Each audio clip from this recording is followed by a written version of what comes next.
Tobago's funeral home, where we celebrate life's precious moments. From the moment you enter our doors, you're met with kindness and care. Our reception area is designed to be more than just a waiting room. It is a place of calm, thoughtfully created to ease the weight of grief. In our private conference room, conversations are guided by empathy.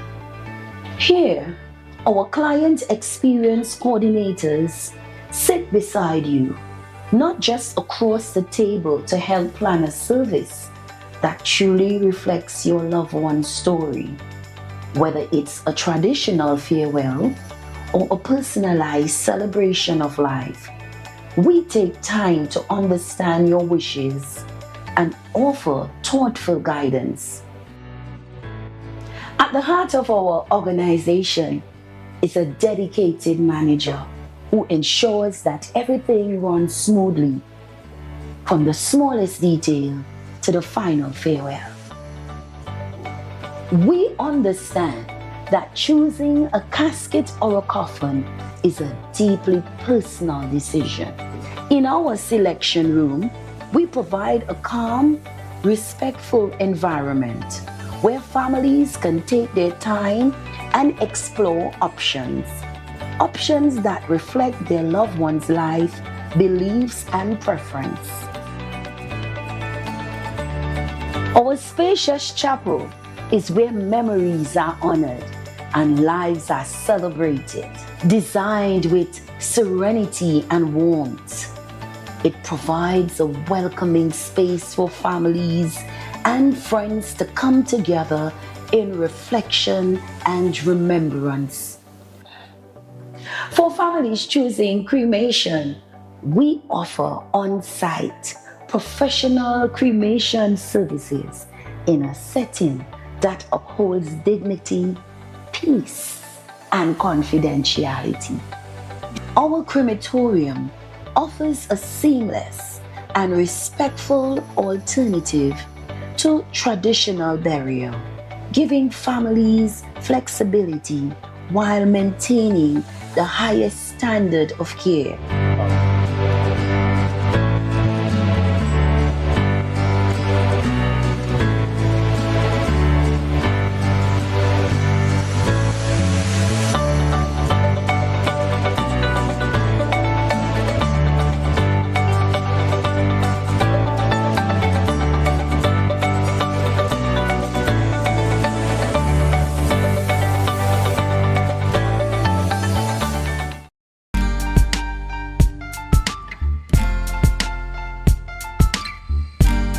Put a smile on your face when you're moving from place to place. Good morning, good morning, morning, good morning, morning.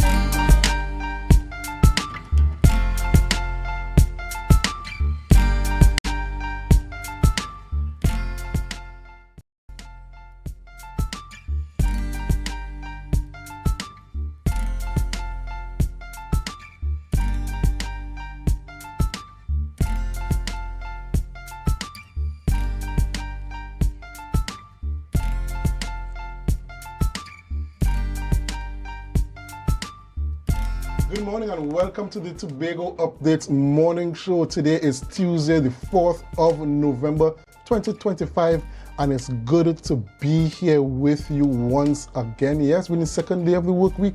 I hope that you are up, you're ready to go, you've prepared yourself, you're drinking your tea, you have a little bit of things to eat, and you've prepared those children to go to school. Yes, they head to school. You know, the term is coming to an end and this is a crucial time for them to get their lessons in and to do their revisions.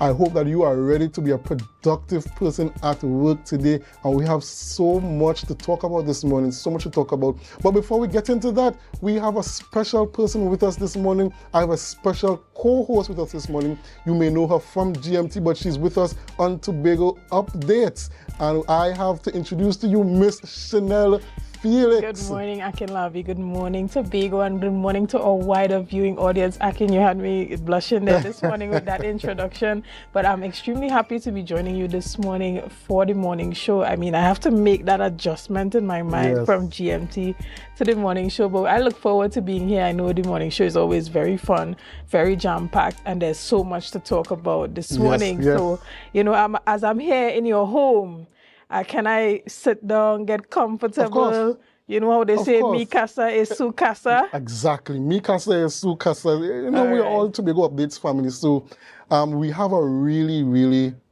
interesting discussions we're going to have this morning, as we know that the Prime Minister is in Tobago. Right. And this is the first time I've seen, in a long time, I should say, so much excitement around the Prime Minister coming to Tobago. It can be because this is her first official visit, or persons are just, you know, excited to hear what Tobago, we heard in the budget what Tobago would be allocated, but we really want to see at that engagement level, what is Tobago really getting, and is Tobago's voice really being heard? I heard of some conversations being carried to discuss matters pertaining to Tobago's autonomy, and there being a special sitting in the Assembly Legislature. So I'll be looking on and watching to see everything I believe that's that happening. special sitting is today. And they're going to be discussing matters like you said, the autonomy. And we know that's a very sensitive and very passionate issue in the Tobago space. And we've had a number of attempts to bring that autonomy to Tobago. The last three, I believe, most recently, once under the first Kamala Prasad administration in 2013, I believe it was, they tried to pass it. It didn't succeed, and then twice under Dr. Keith Rowley, and those also didn't succeed, if I'm not mistaken. So we're going to go at it again. It seems as though they're preparing to go at it again, and hopefully this time we can get some progress. We can have some developments there, and we could have some sort of advancement in terms of Tobago's autonomy and what Tobago can be in charge of. And I think of particular interest would be the lawmaking capabilities for the Tobago House of Assembly. And interestingly, I think one of the biggest things would be for the collective voice to be represented. And I think that's one of the biggest issues that happened throughout the journey of this bill. You know, a lot of voices feeling not included in the final draft of what was to be presented as that, you know, Tobago autonomy bill. And so we look forward to this time around having some of those main concerns met, and everyone, well, I mean, you really can't please everybody. You really can't, and I know that while you mentioned that some voices may have felt excluded from the last discussions of the autonomy bill, there are some voices who feel as though Tobago was robbed of an opportunity to really get some advancement in terms of its capabilities, its allocations, and so forth. And you could tell that there's still a sense of bitterness in the air that the current THA administration did not support the last bill. And some Tobagoans are really holding on to that. And let us hope that that sense of unfair treatment that they got does not permeate into their support for this new upcoming push for autonomy. Excellent, excellent. So, I mean, what do we have going on right now? All right, so before we get into any discussions about what we have going on, we need to go into our birthday shout-outs. But today, the birthday shout-outs are going to be very short. You know, at Tobago Updates, we like to celebrate with those who are celebrating. And as we go into our birthday shout-outs, we encourage persons, whoever you are, whatever you're celebrating, to send in your photos and your information. And we start and end the birthday shout-outs with Mr. Clayton Clark. Mr. Clark, we wish you a happy birthday. We wish God's richest blessings upon your life. We know that today is a special day. You're going to take some time off from work. We know you're going to take some time off from work and celebrate, and you're going to be safe, and you're going to reflect on all the good things that the Lord has blessed you with. And we hope that in your upcoming year, you see all success. Yes, and happy birthday to you, Mr. Clark. A very popular face around here. Very popular, and he's well involved in the media space as well. So if you are celebrating anything, whether it's an anniversary, whether it's a birthday, you have a new job, you're moving to a new country, or whatever it is you want to celebrate, you can send us your information here at Tobago Updates, and we will celebrate with you. So I should have submitted my photo for hosting the morning show this morning, right? You can celebrate that. Right. You could have done that. So Chanel, Who are we having on today to have discussions with? Well, I see that we're talking to Lisa Frank Phillips, who's a financial advisor, as well as Melina Grimshaw. And I'm interested in hearing that conversation. And I heard about, some conversations surrounding cancer awareness that's happening today. And for many persons, that's an extremely touchy subject because we all know someone, whether it be in our family or in our near environment, who has, been battling with cancer, battled, won the battle or did not win the battle against cancer. And, particularly me in my own family, I would have experienced that with my mom, who would have passed from breast cancer. And even in the month of October, we just celebrated breast cancer awareness. And so I'm glad that the conversation is continuing. And one of the things that we tend not to understand or talk about is the financial implications of having someone in your family going through cancer. So I look forward to that discussion. And I see they also have Christopher Sinclair, who's a strategic advisor to the general manager of the Caribbean Country Department of the IDB.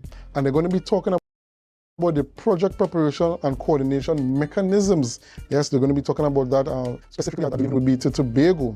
And finally, we're going to have one, Mr. Nkosi Phillips, who's the political leader of the UTP, which is the Unity of the People. And they're going to call for candidates for the THA elections. So we see other political parties really starting to prepare themselves to get into that mode of readiness for the THA elections. So we have a pretty exciting lineup for y'all, a varied and exciting lineup for y'all. But before we get into those conversations, we have to go for a break. Now, we want to thank you for logging on to our Facebook Live and our YouTube channel. And for those looking at us on AMPLIA 102 or 121 and 130 on Flow, and newly added number 33, channel 33 on Digicel. We want to thank you for viewing with us and help us as we go for a break. Share the live, share the live, share the live. We'll be right back after these messages.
How it's gonna go. They better look up and look, 'cause this is your show, and everybody's gonna know. Say it to them once again. They better look up and look. This is your show, and everybody's gonna know. That's how it's gonna. Look up below, 'cause this is your show. Live more. Tobago, are you ready to light up the night? Join us for the Lambo Credit Union's Moonlight Miles for Diabetes Glow Walk 2025. On Saturday, November 15th at Cano Bay Nature Resort, we'll walk, glow, and raise awareness for a healthier tomorrow. From 5:30 to 9:30 p.m. Bring your family and friends for plenty glow energy. Registration is just $180 per person, or grab your crew of 5 for only $150 each. Sign up online or at Lambo Credit Union branches before October 31st. For more registration and payment details, visit lambocreditunion.com and search Moonlight Miles today.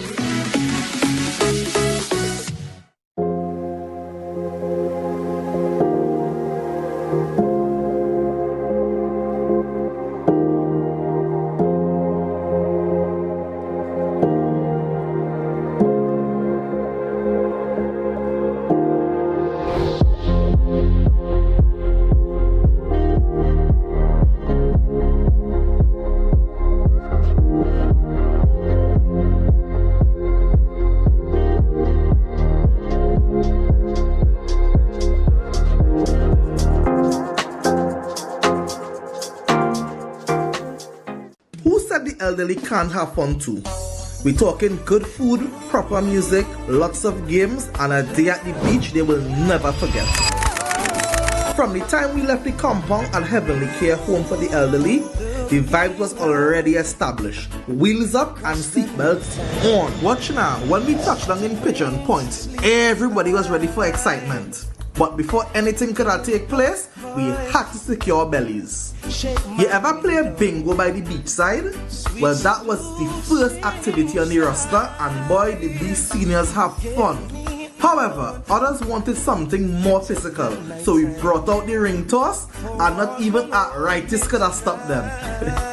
Well, I was blown away at how straight these people were. Are you sure this is a home for the elderly? Nothing beats a Jet 2 holiday, but nothing beats the song of Good Steel Pan by the shores while we take a dip in Tobago's finest water. Wait, more food again? This is my type of event. The energy was amazing and nothing short of a blessing. Big up Heavenly Care Home for the Elderly, because joy doesn't retire, laughter doesn't age, and memories like these last forever. To a stranger. Quartz is well known as the Caribbean's largest retailer, providing consumers for generations with the very best products to enhance their homes. This year, we bring our expertise to businesses. Quartz Business Solutions will serve small, medium, and large companies with the very best products at the most competitive prices, backed by warranties and after-sales support. Hoteliers, office managers, restaurants, and so many more. Quartz Business Solutions, a brand of the Unicomer Group. So guys, there are some new developments in housing in Tobago. So it's goat racing time. This is 116, the show that keeps you in the know with all things Tobago House of Assembly. Each week, 116 delivers a fun and engaging overview of the latest developments, achievements, activities, and events of our dynamic assembly. So join me. Let's dive into the Tobago House of Assembly's Week in Review right here on 116.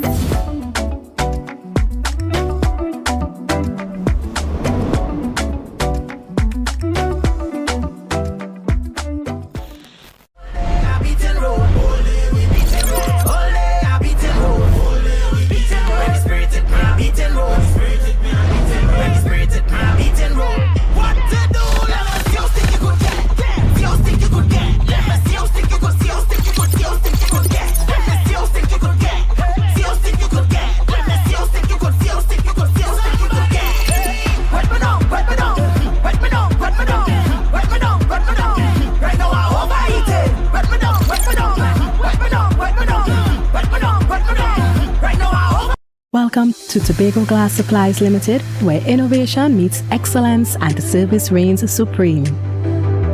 Our commitment is simple: to provide high-quality, innovative aluminum, vinyl, and glass solutions for both commercial and residential spaces. At TGSL, we don't just meet needs, we exceed expectations. Our range includes the finest aluminum cladding options, setting new standards in durability and style. Driven by our passion to elevate, we aim to be the leading supplier in the Caribbean market while retaining our identity as a family-owned business. Because at Tobago Glass Supplies Limited, it's not just about products. It's about relationships. It's about you. Innovation, quality, service. That's Tobago Glass Supplies Limited.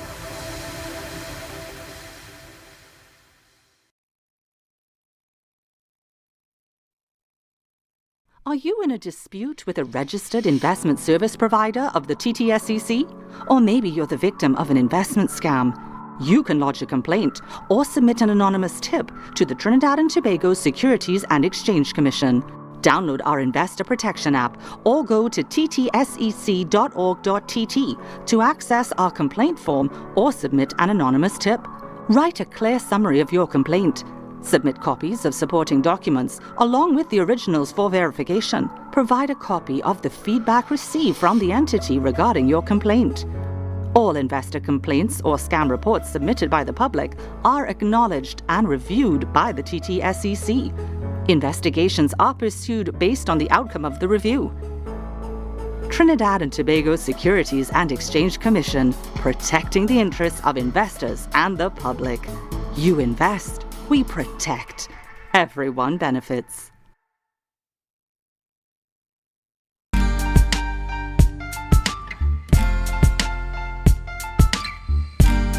Put a smile on your face when you're moving from place to place. Good morning, good morning, morning, good morning, morning.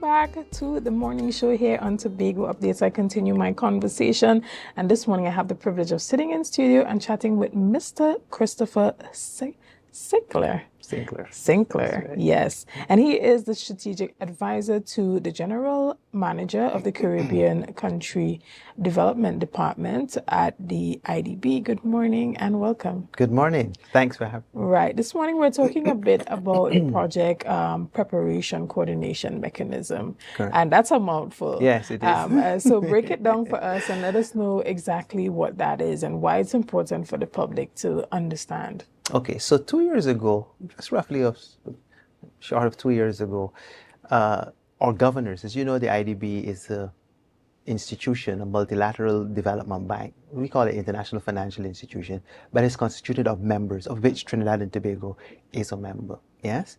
And the Caribbean members of the bank asks the bank to focus strategically on some specific challenges and opportunities as well, which the countries had that they felt would move the development process forward at pace and at scale. And that program is called the One Caribbean program. One Caribbean. So in the Caribbean Country Department, in the IDB, there's a specific program, strategic program called the One Caribbean. And one of the things that came out of that discourse between the governors, the shareholders from the Caribbean, and the management of the bank was the capacity to be able to prepare projects from start to finish that would be well prepared, properly structured, and as we say, investable. And that is that investors would find attractive. Because from our own strategic research, we were discovering that investors were saying, it's not that we don't want to come to the Caribbean. It's not that we don't have money to put into the Caribbean. It's that the projects which are coming through, whilst good ideas and can do great things, are not well structured, are not properly prepared. Okay. And this is what this project preparation facility is intended to do. Excellent. And so tell us, who is this targeted towards? Is it targeted towards the private sector, towards governments? Is it particularly shaped to facilitate sustainability projects? Is there a particular sector that's being targeted? Right. Excellent question. And that's exactly what we are hoping to do, to target those not just vulnerable communities, but all communities across the spectrum in the economies and societies of the Caribbean societies that we service, yes? So it's private sector, it's of course public sector because we're a public sector institution by and large, but we have a private sector arm, and it's also the wider civil society within the country who are involved in development processes. So it's designed to kind of help each of those sectors, when they have projects, prepare those projects well. On the upstream side, and when we say upstream, that's a technical term for saying on the regulatory side. For example, you have environmental assessments, social assessments, because you don't do projects unless you know what the impact is going to be. Correct. So we're helping through this project preparation facility, project preparation coordination facility, to prepare that upstream so that by the time you get to structure the projects, the real, as they say, the exciting parts, the financials, the legal, the engineering and all of that, by the time you get to that, you know that you have a platform on which you can successfully execute the project. And that is why we are trying in this instance, and that's why we're here in Tobago, as we did in Trinidad yesterday, to present to those targeted sectors to ensure that they understand that the IDB is now bringing a concerted whole of IDB approach, meaning that we take all the experts in the bank, we put them in a technical advisory committee under this PPCM, and we offer you that service free of cost at point of delivery. And as you know, development work is expensive. Right. And if you have to get lawyers, if you got to get engineers, if you have to get social specialists, if you have to get all these people and you have to pay them, it costs money. And so we are offering this free of cost to assist those entities to be able to produce. And the key word there is free.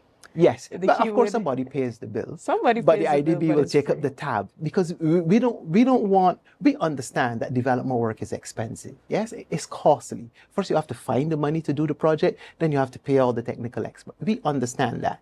So we're extending a helping hand to ease that pathway for regional governments, for regional private sector entities, for civil entities in the development space, so that you don't have to worry your head about that part. Let's work with that. And the good thing about this is that we're not only offering our internal experts to help you get those projects prepared, we're offering you the capacity to identify the top experts from around the world. Obviously, we would like them to choose, we would like to have people from the Caribbean involved, our architects, or engineers, or social specialists, and so forth, environmentalists, but we give you the opportunity to look around the world, find the best experts, and we will find the resources to deploy them and employ them on your behalf to prepare those projects. Wow, this is exciting. Yes, so tell us about this actual project. When is it starting? How can persons get engaged? When are these seminars happening? Okay, so today we make a presentation. We are on a road show. We've done Jamaica, and of course, prayers and support go to our brothers and sisters in Jamaica, ravaged by the passage of Hurricane Melissa. We did Bahamas. Now we did Trinidad yesterday, and now we're doing Tobago. We go to Barbados when we leave here. And that is to expose people to the service, yes? And how do you apply? We have our online tools, our website, our page that you can log in on the One Caribbean through the CCB and IDB portals. There's a template, because a concept template which we provide so that people who have projects, if they wish, they can put basic information in that concept note and send it to us. We will then look at the eligibility criteria, which are very simple. It must be regional in focus, or national, meaning within the country, yes, but have replicability. In other words, when we design a project, help you design a project, we don't just want to keep the secret to Trinidad. We want to spread that to the other countries. So if there's another country that wants to come in, we will say, look, we've done this in Trinidad, or we've done this in Tobago, and here's a model that you can use in Barbados or in Jamaica, right? So those are basic criteria, and it must fit within our pillars. And our main 4 pillars are climate, resilience, disaster risk management, food security and nutrition, national security and citizen security, because of course you know the issue of crime and violence and stuff, and of course private sector development. So you send your concept in, we review it, we send it to our technical experts. If they say, yes, this is a go, we help you to develop the full proposal. That comes back. Once we approve it, we find a project partner from in the IDB, and that can be either the IDB proper, which is the one that deals with governments. It could be the IDB Invest, which deals with private sector entities. It could be IDB Lab, which deals with small and medium-sized businesses that are doing exciting things with AI and information technology and so forth and so on. So that's our innovation hub. Or it could be, if it is a public-private partnership, PPP, as you went here, we have a PPP unit that specializes in that. So we will assign it to one of those partners, and the partners will work with you to get the project funded, structured, prepared for market, and funded. This is totally exciting. And Yes, we've had please. this conversation about increasing the capacity of businesses locally to have global impact. Correct. And so what you're saying here is that you're coming in and giving those business the resources needed to build that internal capacity to have Exactly. not just local impact, but global and But global reach. and global Local reach. impact and global reach. You Excellent. have it. Right. And tell us about one of the interesting things that you said was the access to funding and investment, because I personally know of a number of young persons who have exciting new ideas to push the local economy forward. When you talk about production, when you talk about sustainable energy resources, Correct. building hotels and doing all of these projects that help to digitalize the small and medium business sector. So you're saying that this is an opportunity for those persons to come forward, pitch their idea, Yes, and please. understand how to even better structure those pitches. Because, you know, we talk about the elevator pitch, we talk about having a pitch deck, we have talk about Pitch having deck, a, yes, please. a one-pager, right? Yes, so correct. as I Correct. see you here today, I just hand you this one page and you have this entire Correct. understanding of what my project is and what we're trying to achieve. Precisely. So tell us about some of the network connections that persons can make from being a part of this project. But the first big set of network connections that you can make, of course, is within the IDB. The IDB is the single largest development funder in the Caribbean region. There are others. There's the World Bank, there's CAF, but the IDB as an institution is the largest funder. And as I said, we have our main elements in the private sector. Our IDB Invest is basically a huge institution in Caribbean terms that does substantial funding and has scope to work with private entities, big, small, medium size, to explore private sector projects and investments. Yeah. Our lab, you speak about young people doing innovative things with technology, digitization, information communications technology, you know, the IT stuff, AI. This is what we've stood up a specific entity within IDB to focus specifically on driving innovation, because that is what will bring us in the Caribbean. You know, we're not large, so we don't have scale. You know, we're not like the United States or not some of the bigger economies. So because we are small, we have to find ways to scale up, and you scale up using technology. Yeah. And so we have those connections, but then IDB has an array of network connections, relationships with other institutions, both in the MDB world, multilateral development banks, but also with financial institutions in the private sector, social institutions in the development sector. For example, only a couple months ago, at the Caribbean Investment Forum, the CIF, which is the largest private sector investment forum in the Caribbean, on the Caribbean export, we signed a memorandum of understanding between the IDB and Caribbean Export to work collaboratively to help businesses. We're actually actionizing that right now through a memorandum of understanding and an action plan in which there are businesses that go to Caribbean Export or that come to us, and we work collaboratively to ensure that they get their product and their service, their project and their plan to the local community and to the international community, because Caribbean Export focuses on external markets, getting our producers, getting our developers, our investors into foreign markets. So as you see, there's such a big array when you engage with IDB. We don't just leave you, we don't just do a project and say, oh, you go on your way, find your way. You can start with us for funding, or we can work with you to find additional funding outside of IDB.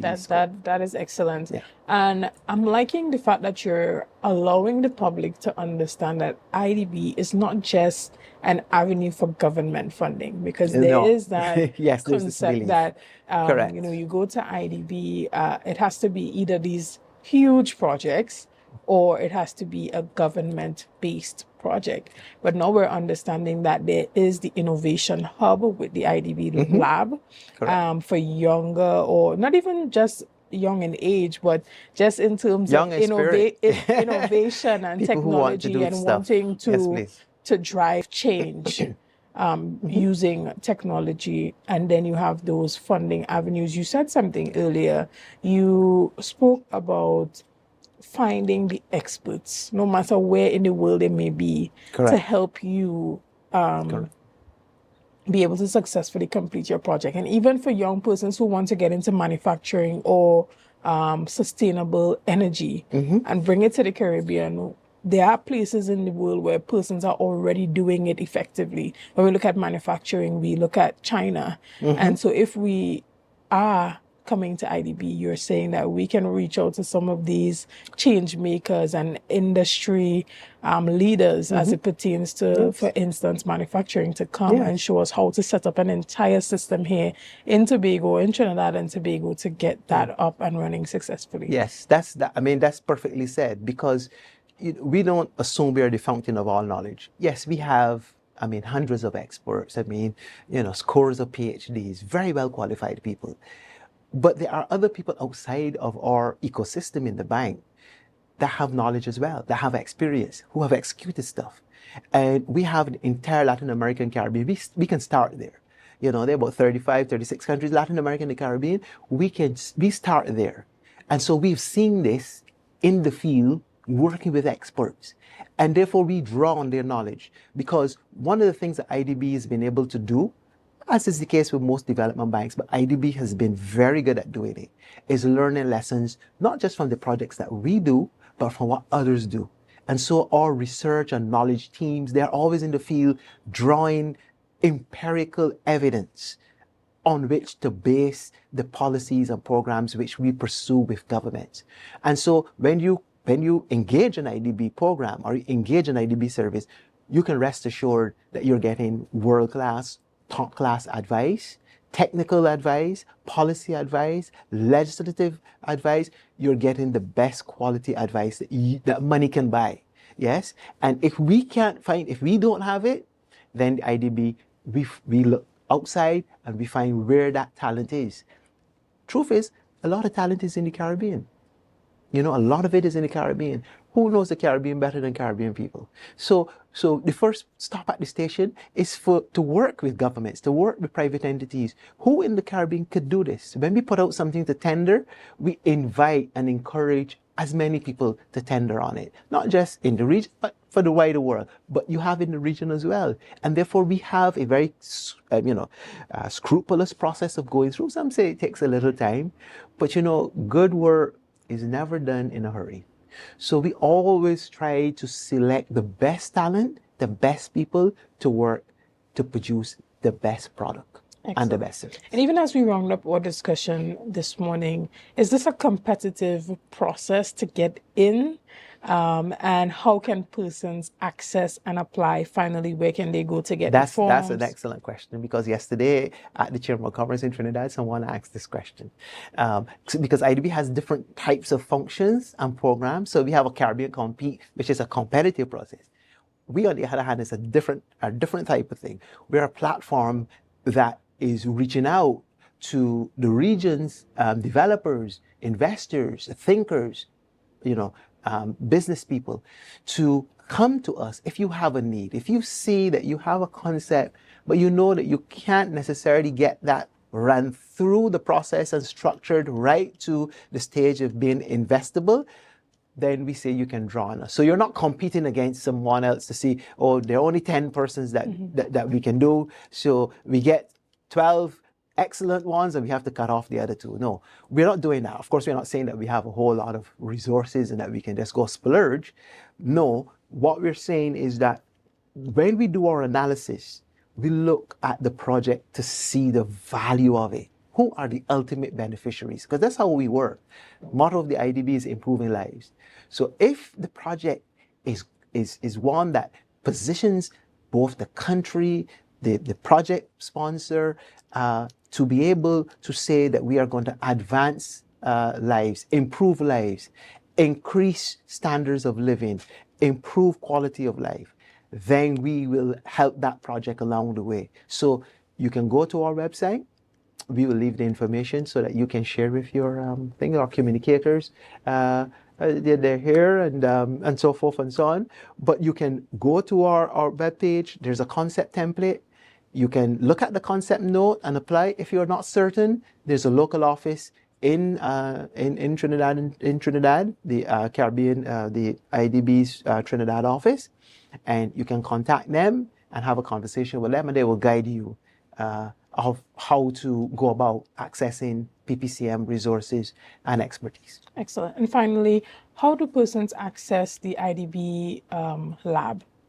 IDB lab, same process. You go to the local office, you call on them, or visit if you're in Trinidad. Of course, if you're here, you can call, and those operations specialists and analysts and so forth, they will take you through the process so that you would know exactly how to access IDB lab. But if you go on the general website, www.idb.org, you can pull it up and you will see it there. And of course, if you need additional assistance, you can always reach out by contacting us directly. Right, and I found it pretty easy by typing One Caribbean IDB, and it came up. Thank I got all the information Thank you. there. Exactly. So guys, if you're trying to it works. If you're trying to check it out, just type in Google One Caribbean IDB, and all the information is there. You all know I have a brain that is filled with about 5 different projects that I'm just gonna upload because we need the resources, we need all the funding and support that we can get. And I'm excited for Tobago businesses, and I'm excited for my youth counterparts who have these brilliant ideas that we sit and we talk about all the time. And we're wondering, okay, how do we get the Saudi Arabia to buy into this type of project? And this is the bridge between Trinidad and Tobago to the world. To the rest of the world. And so I want to thank you so much for making this opportunity available and making Tobago a priority in the conversation. Indeed. And so where are you today in terms of the roadshow? We are at the Comfort Suites. That process is ongoing. It's a closed process, so it's not open to the public generally, by invitation, I should say. But beyond that, we will be coming back and we will be reaching out to ensure that we get a wider audience. But since it's a specific roadshow for specific targets, that's what we're doing. But we felt that we should come and share this news with the rest of Tobago. And I want to close by telling you and speak about one of the things that we've done in designing this project preparation coordination facility where we are coordinating our best talents is that the system is designed that even if you bring a project that does not necessarily fit within the schema that we have, the program we have, because of the type of expertise we have, we can identify where your project can find support in the IDB, other than through us. Because as I said, we have several different instruments, several arms, several departments, several divisions. So it may not necessarily become a PPCM project specifically, but we have the capacity because we are coordinating in a whole of bank approach. We are bringing all of the major people in the bank together in this mechanism. They can say to us, look, if this may not be PPCM, but I know where this young person can find support through lab, through Invest, or wherever it is. And that's the beauty of what we're doing. So we're not leaving, our thing is really not to leave anybody behind, to work with all as we can. Excellent. And again, we want to thank you and thank the IDB for this project and making sure that Tobago is included. And we're wishing you all the best with your continuing on the roadshow and the sessions that's happening today. Guys, we're going to take a quick break right here and we'll be back with much more conversation after this. See you soon.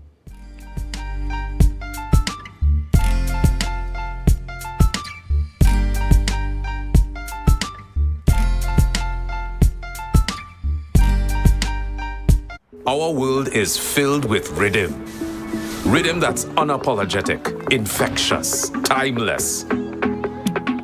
Rhythm is commitment in action.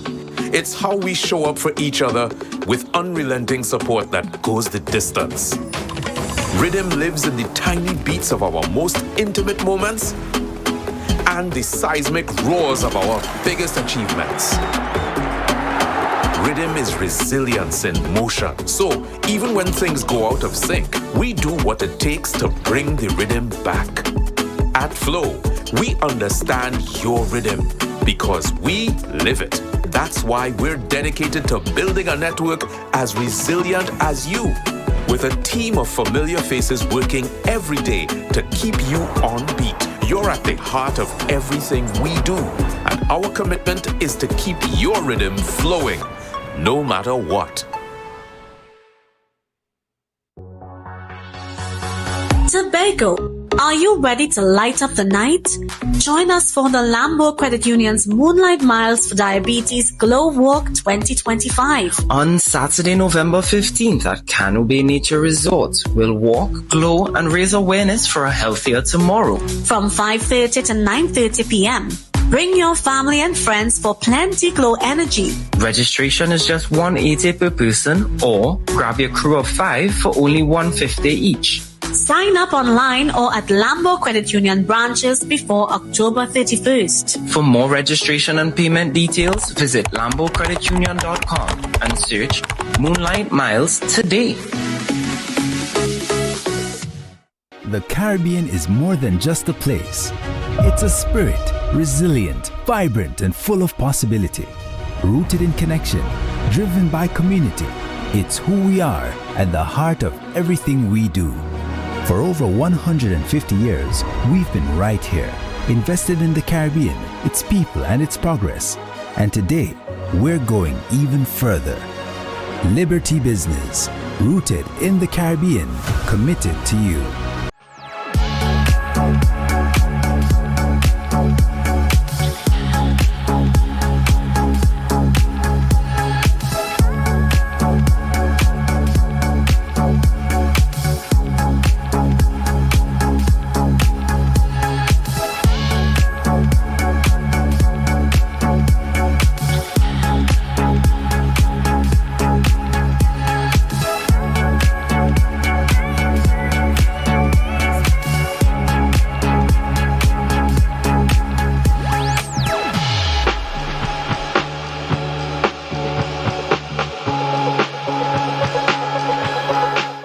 You can now get whatever you need whenever you need it anywhere in Tobago with Tobago. Your meals, medication, groceries, and shopping all delivered directly to you. No more hassle, no more stress. Get the Tobago app today on Google Play or Apple App Store. That's TAPPOGO and let us deliver to you. Check our website at www.tapogo.app or call the experts at 494-TOGO and 484-4746. Tobago. Relax. We will get it to you. Tobago's at your service.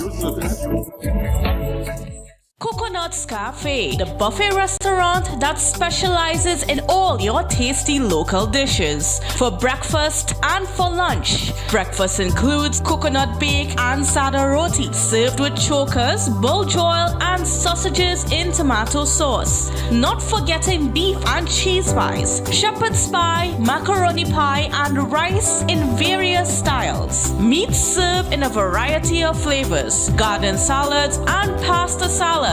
All this accompanied by fruit juices, coconut water, your choice of a great combination to appease your taste buds. So call us today to order, as we are here to accommodate your busy schedules or if you are having a cooking day off. Hair goals, we've got them. At S&R Hair Fantasy, we provide a wide variety of quality hair, the latest hair accessories, adult toys, skin lightening products, female underwear, and much more under one roof. Check us out on Shelbourne Street in Plymouth or call us at 317-0808. We're open Monday through Saturday, 10 a.m. to 6 p.m. S&R Hair Fantasy, for queens who know exactly what they want.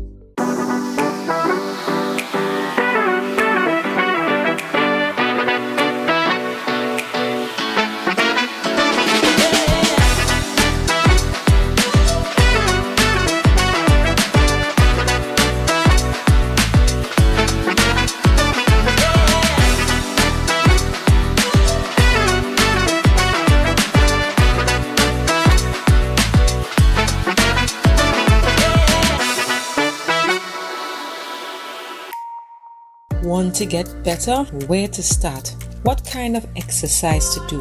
What to eat? How to get restful sleep?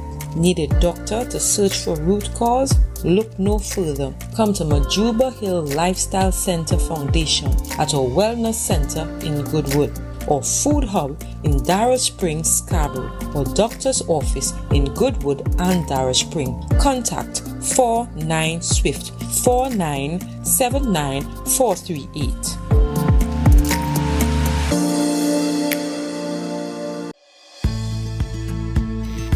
TNTech is pleased to advise that its Roxborough Service Center has reopened.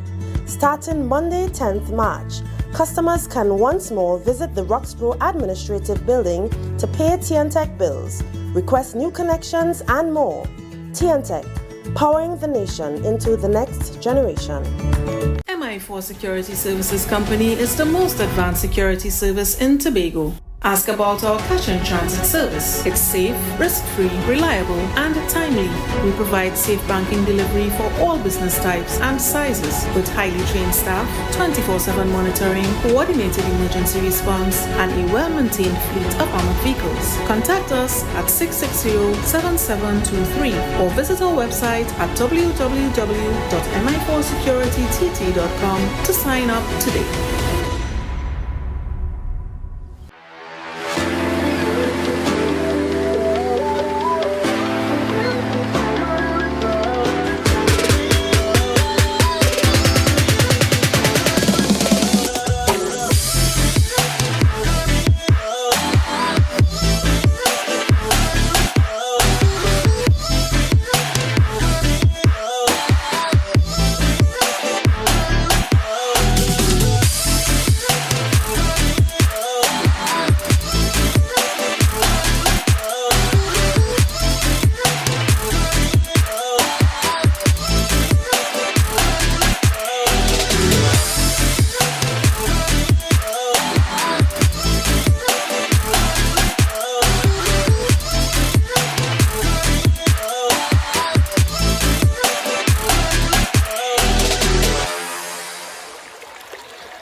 Put a smile on your face when you're moving from place to place.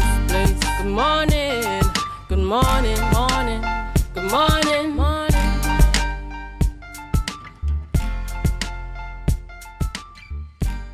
Welcome back to the Tobago Updates Morning Show, and we're going to talk a bit about politics, and we have on the line with us Nkosi Phillips, the political leader of the Unity of the People.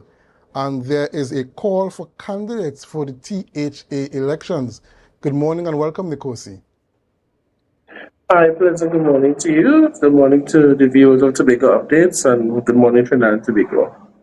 Good morning. Good morning again. So you have a call for candidates for the THA elections. So the Unity of the People are throwing their hat in the fray. Well, as I said in 2020, I will contest every single election, whether I win or lose. And I made a promise that I will continue to keep, and I'm doing so because it's a democratic society and we are a political organization, not a force to be reckoned with, but we're doing quite good so far.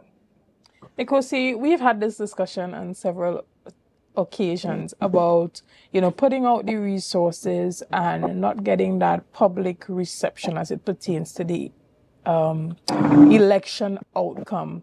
What are you gaining in continuing to vie for these elections without getting the type of public support that is needed?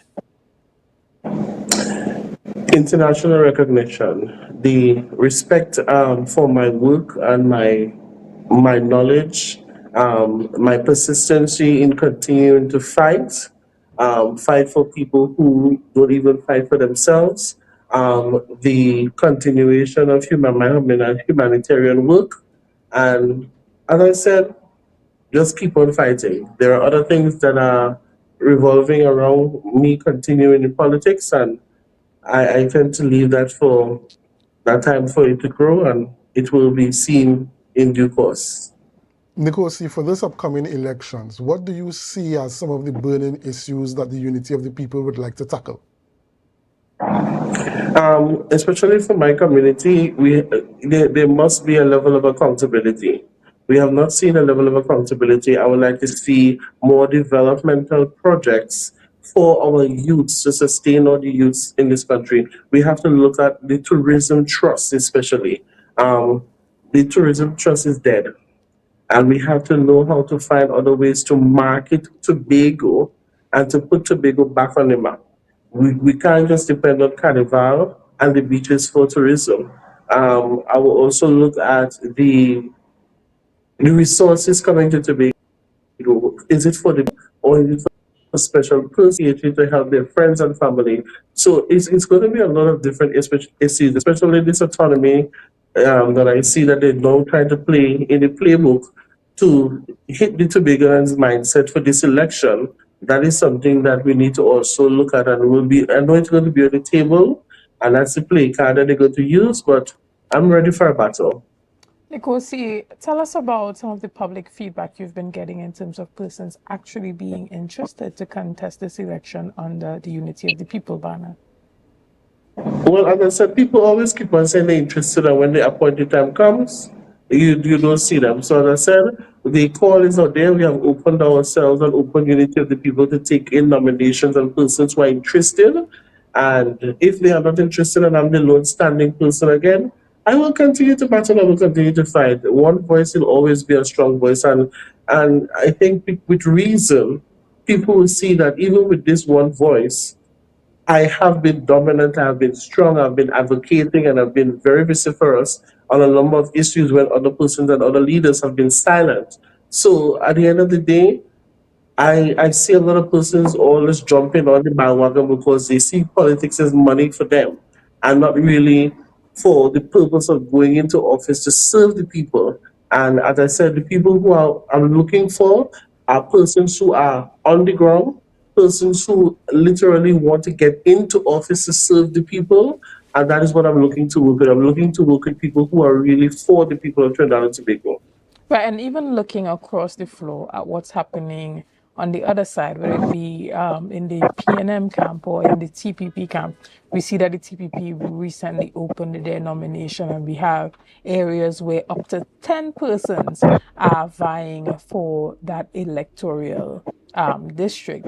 What are some of your views on that? And do you think that some of those persons who may get rejected are open to coming over to Unity of the People to, serve under your banner? What are your thoughts when you see so many persons wanting to put themselves up for leadership? I highly doubt that, because let me tell you, as I said, some of the persons look at it as a eat of food and to get in there. And I'm saying the same thing. If you have been rejected, why not look to source other political parties that if you're really for Trinidad, if you're really for Tobago, why not source other parties? But you see, everybody's just running to where they can eat a food, and if we win, they jump in sides and jump in sides. Unity of the People continues to be open, it continues to be there. My executive and I, we have been doing a little background check. We've been looking at what is it that we're weak at, and people may say, yes, I am the issue, but at the end of the day, I'm an issue to people who do not recognize good representation. And if they want to continue to look on the outside and judge, that's good. But on international market, I'm marketing my country. I'm doing what I'm supposed to do. My abilities and the talent of what Unity of the People is about and myself is about, it's there. And I said, we are open. And everybody's saying they're coming. It's up to them. I can't do anything. I can't force anybody. But when you talk about proper representation, and if that is what they want to do, if you're rejected or you haven't been selected, there are other parties and other avenues to think. But then again, that could be a dangerous thing because some of them could just come across, win, and show that they could win from a different party and then switch lines, as we have seen with the TPP and the Watson Duke in the beginning. We want to switch gears for a bit, and I want to ask you about your thoughts on the current political situation in Trinidad and Tobago and the visit of the Prime Minister to the Tobago House of Assembly. What are your thoughts in terms of that that new push for autonomy for Tobago? And what do you think about the Prime Minister's visit to address that special sitting in the legislature? Political gimmicks. And as I stand with the minority leader, they propose. You remember Mr. Farley Augustine would have done something in the legislature to put this autonomy thing to send to the Attorney General. I am still standing with the minority leader. It was not advocated for the people of Tobago to have a discussion. There was no open discussion. And for her to come now and talk about autonomy for Tobago, we all know it's a political gimmick. They will fool the people, the court supporters, they will fool everybody who wants to jump on that bandwagon. But it is just they will say the constitution or the THA constitution allows the prime minister visit. That's no problem. And she's just like a prime minister, just like the former prime minister visiting Tobago to have dialogue with the chief secretary. But for me, I think it's a political gimmick. If there was no consultation on the way how the chief secretary used the autonomy in that bill and moved that motion to pass it with just a majority, it does not speak to Tobagonians, and I would like to hear what is this autonomy and what she's coming to discuss. But for me, I'm focused on other things. I'm focused on the development of Tobago. I'm focused on how can I try to develop my community and develop the neighboring communities of Tobago. And I'm not into the political gimmicks. It is an election time. She'll be coming to throw money. She'll be coming to say this and to say that. And it will stay happening in 2010, 2015. After they get what they want, they reject Tobago for a number of years and then come back close to the elections to try to give them something. So for me, my thoughts are focused on the ability of getting things done for Tobago and getting my work done and setting unity of the people across the border. I can't really focus on them anymore because I'm not into the games. In the last 30 seconds of the interview, quick response on your thoughts on the geopolitical situation that Trinidad and Tobago is facing right now, and in terms of our relationship with Venezuela and our CARICOM neighbors. I am saddened by this development because at the end of the day, there should have been a level of diplomacy. And the Prime Minister, Kamala Persaud-Bissessar, has set Trinidad and Tobago citizens at risk, at the highest risk ever. And she's acting really, I don't want to say the word crazy. She's acting way out of line in terms of, yes, she's the prime minister, but at the end of the day, decisions have to be made that will benefit and the safety and the security of Trinidad and Tobago citizens. And for me, I believe that at this point in time, the diplomacy is out the door because you are having a tyrant as the president of the United States saying certain things, evading this and do we want to do this to Venezuela? And Trinidad and Tobago has set themselves to having the U.S. deploy themselves. As I said to somebody, do you think that Venezuela is going to attack the U.S.? If the U.S. is set up here in Trinidad and Tobago along the shores, along the borders, why would they send a bomb or missiles to U.S. when they can attack right here in Trinidad and Tobago because the base is here? We have to, and then you have people who don't even have common sense backing and supporting this stupid and say they're ready for war, and you have social media saying to the things, listen, there should have been a level of diplomacy. I think the President Maduro is still calling for peace, but based on what I'm seeing on the international news, the President of the United States is not calling for peace and has set Trinidad and Tobago at risk. And I would not even believe, I'm hearing them saying to the citizens to be calm. How the hell can we be calm when we are in the middle of a war that is on the verge of breaking? Any little thing, one little scratch bomb can blow Trinidad and Tobago up. So I wish that the citizens will open their eyes. The government of Trinidad and Tobago is led by Kamala Persaud-Bissessar, and I have no problem with that. That is what the people voted for. But when it comes to the safety and security of our citizens, that is where I will have a problem, and I will continue to advocate for peace, diplomacy, and to put the safety and security of Trinidad and Tobago to the highest level. I would have set things in place because at the end of the day, this is not just only about war, but somebody has to face the International Criminal Court because there are extrajudicial killings that were not even judicial. Come on, there's so many things. But at the end of the day, I'm going to stand for peace and solidarity between our nations and our CARICOM brothers and sisters. All right, thank you very much, Nkosi Phillips, for being on set with us this morning. Viewers, unfortunately, we have come to the end of our programming, but it does not end there. Beneath the Surface is up next, so do us a favor. Share the live, share the live, share the live. Beneath the Surface is up next.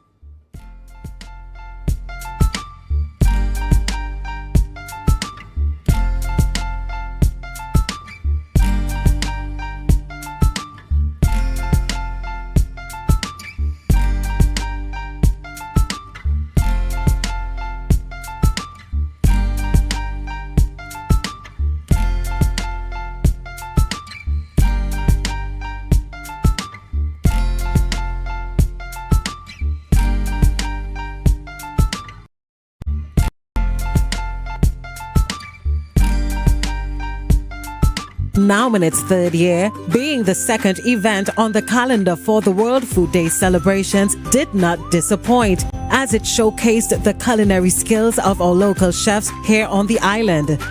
This unique event also saw scores of people eager to taste and enjoy the festivities. Today we gather not just to celebrate our third annual Lamb Fest, but to honor the hard work, passion, and resilience of Tobago's farmers, chefs, and entrepreneurs who continue to drive our island agricultural success. Lamb Fest is more than just an event. It's a showcase of innovation, community, and the rich culinary Tobago unique. Each dish, each display, and each conversation today tells a story of dedication and progress. All of this started 3 years ago in my conference room at the Division of Food Security. The Tobago Integrated Livestock Association, they were now forming. And they understood that the small ruminant industry needed to be developed on the island. And I gave them that responsibility of assisting us at the division to develop the small ruminant industry. Because it was non-existent. We hardly had any stock on the farms. And 3 years later, we're now having 3 Lamb Fests in Tobago. This is the first Lamb Fest where all the meats have been sold out, have been purchased by the caterers. We have 18 caterers on site, and every bit of the meat will purchase. We have no fresh meat. This is the first year, no fresh meat on sale for patrons. So I would say that everything is working in accordance and the market is really developing. I see the Lamb Fest being franchised and possibly being spread out throughout the Caribbean. Who knows, probably international as well. My name is Gillian. I'm from the UK. And I'm staying here for a little while. I was told by my friend that about this Lamb Fest, and it's fantastic. My first bite, one of many. It's absolutely so delicious. I think it's a great initiative because it's a interesting spin on approach to food security in a way that I think Tobagonians could relate to. It's a food festival, so everybody comes, with a belly in their hand and a fair amount of curiosity as to what the caterers will present this year. And so far, I'm not disappointed. This is my family. Well, my experience has been good. The food is excellent. And I suppose when you come here, you will get lamb in different styles that you don't normally do at home. So that's why I come.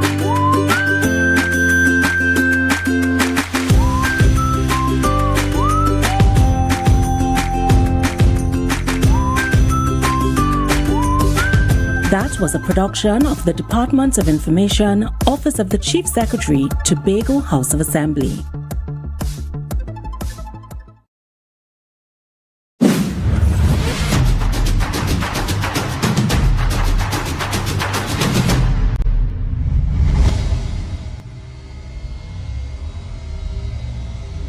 I want to start by sincerely thanking the members of the Baby Friendly Hospital Initiative for the hard work that you guys have put in place to allow us to have the kind of accreditation that we now have. These boxes contain essential items for babies, giving every child a good start. Ladies and gentlemen, I am elated to be part of this beneficial move. So tell me, how will this baby box help you? It will help in a lot because of the stuff inside of it. For instance, the manual pump. You could put it in your bag and walk with it. And the bag, you could open it out and put the baby in it to change. So it's a very good idea, and I'm very thankful for it. Well, I think the baby box in general will benefit all new moms, but for me in particular, I like the aspect of the breast pump because I personally want to breastfeed for a long time. So That's actually my favorite item in the box, but everything else I think would be useful, from the clothes and all the other goodies that was given today. In the box would assist my family and I, first of all, the basic needs that baby would need. The one thing I'm actually grateful for is the breast pump, because I was about to purchase one. Since I'm exclusively breastfeeding, I want that the father and other family members to be a part of my journey. And I know that this is breastfeeding month. It is, yes it is. Today's launch and unveiling are steps in the right direction. We start by the mummies and the daddies giving birth in a baby-friendly facility. And then we send you home with a little bit more support.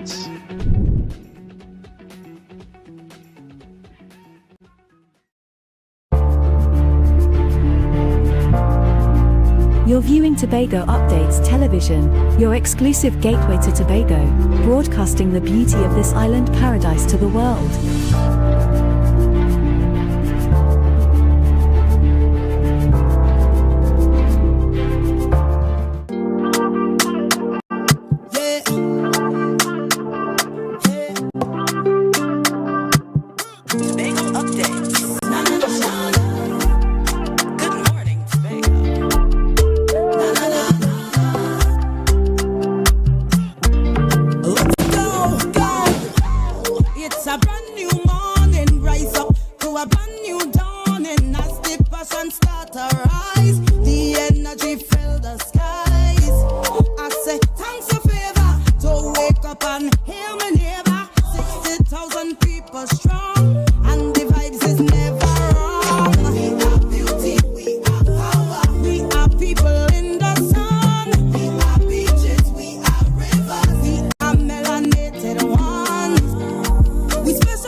Good morning, Tobago, and welcome this morning to GMT. Good morning, Tobago. I am Rhea Richardson George, and this is the day that the Lord has made, and we will rejoice and be glad in it. This is a very special series, Beneath the Surface, where we chat with assemblymen on their performances over the last 4 years. This is year 4, even as we are leading up to an election very soon. And we're really happy to be able to chat with them on their some of their accomplishments, and really to have a heart of the goals and the goals that they would want to achieve should they be successful for another term. So viewers, it's straight talk, no chaser. Our guest this morning, in fact, before we get to our guest this morning, for those of you viewing us on television and want to share the live, you can view us on AMPLIA channel 102, Digicel channel 33, Flow channel 121 and 130, and online Facebook and YouTube, so you can connect with us. And please send in your questions and share your comments. We'd love to get you involved in our discussion this morning. Chatting with us today, and again, this is our second guest for a 15-part series as we go into 3 weeks of chatting beneath the surface with our assemblymen. Our guest this morning is Assemblyman Nigel Tate, and he is the Assistant Secretary for the Division of Food Security, National Resources, the Environment and Sustainable Development. He's also the area representative for Signal Hill, Patience Hill. Good morning and welcome to you, Mr. Tate. Good morning, Maria. Good morning to those who are viewing. Special good morning to everyone. Good morning. Good morning. Well, you know, they say, Mr. Tate, is beneath the surface. Yes. Straight talk, no chaser. And I know you can identify with that. All right? Yes, I love the team. Straight talk, no chaser. I love that. All right, so let's start things off with you by asking, this is your fourth term in office. Fourth year. Fourth year. Let's get it correct. Fourth year in the first term. But I'm still accepting the fourth term, eh? I'm accepting that. But it's the fourth year. Fourth year. All right, your fourth year in office. Let us talk a little bit about what do you know now about politics that you did not know before? Being in the hot seat 4 years now, what do you know now that you did not know before, did not pay attention to before, had no clue about before? Well, I will start by saying that I spent 30 years on the port, working as a port police officer, right? And the job there was totally different from being into politics now. Right? Being a port police, you're more into detecting crime, solving crime, assisting persons in whatever way you could. So being on the port was totally different to transform myself into politics now. Right? For the 4 years, what I didn't know really actually is you have to dedicate yourself if you want to be into politics. Right? You have to make yourself available for your people that place you there. Right? Regardless of the hour, the time whatsoever, you have to be there. Because there were times, I will give examples. Let me just give examples, right? I remember morning around 2 a.m., I received a phone call from a close friend of mine. He called me and told me that his vehicle was broken down and he needed assistance at 2 a.m. And then to get out of my bed to tell my wife, I don't want to help someone. No, I don't know what she's thinking, but actually she wanted to come. She said no, but you cleared yourself. I cleared myself early, yes. I received that call. And then I had an experience with the house being burnt down at late hours in the night too. And was this within your constituency? Yes, within my electoral district.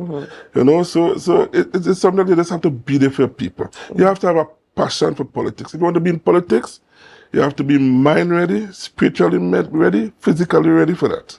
Right? You just have to be ready to be in politics. You have to be there to serve the people.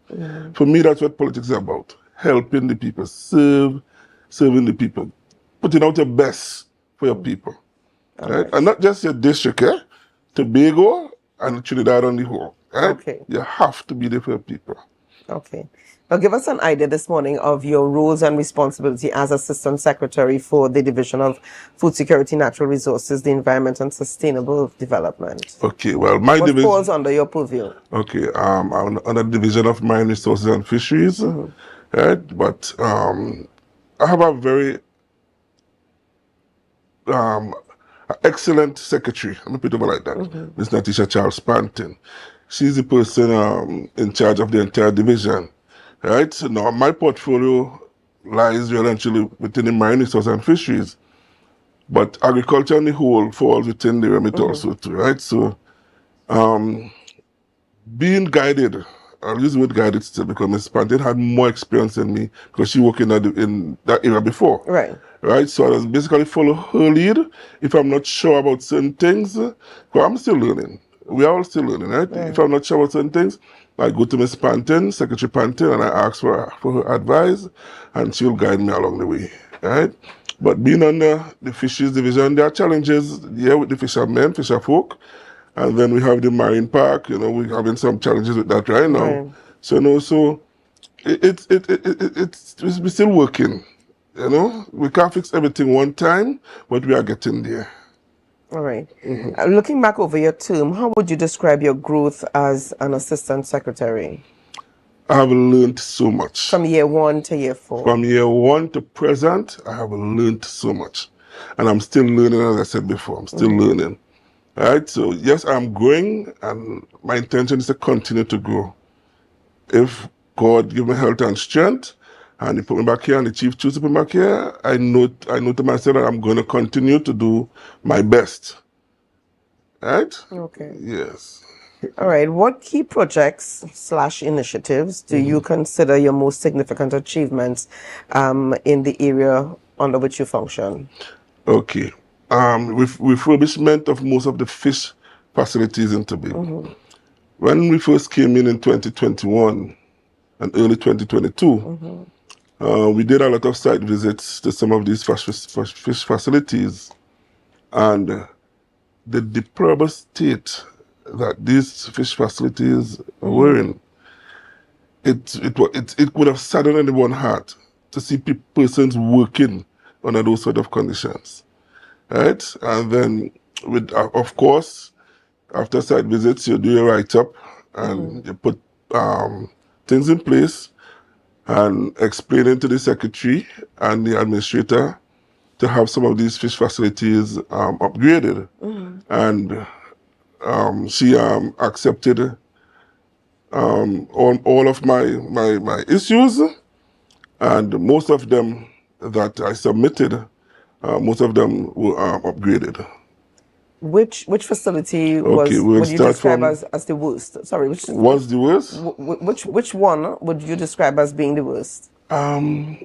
I don't really have one that was the worst, because there are some right now that still needs to be upgraded, like Lambo, for example.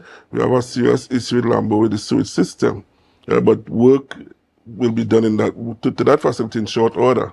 Right? We have already started already, so just to continue now.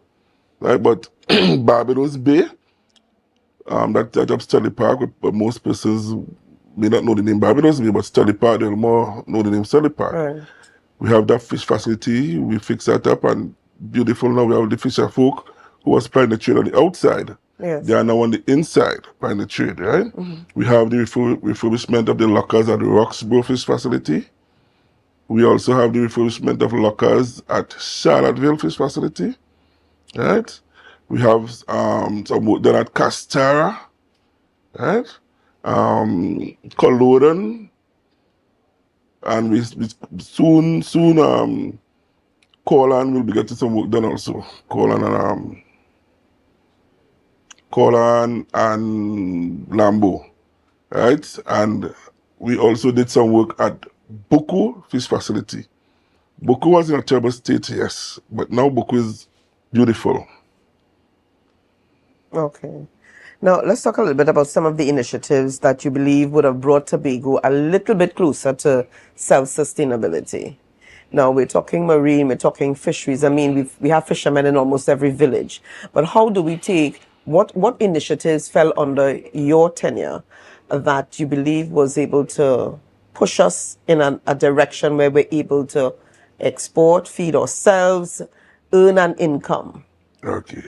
Under TATCO, we were able to bring a return of the capital of paradise. The capital of paradise was down for a very long time.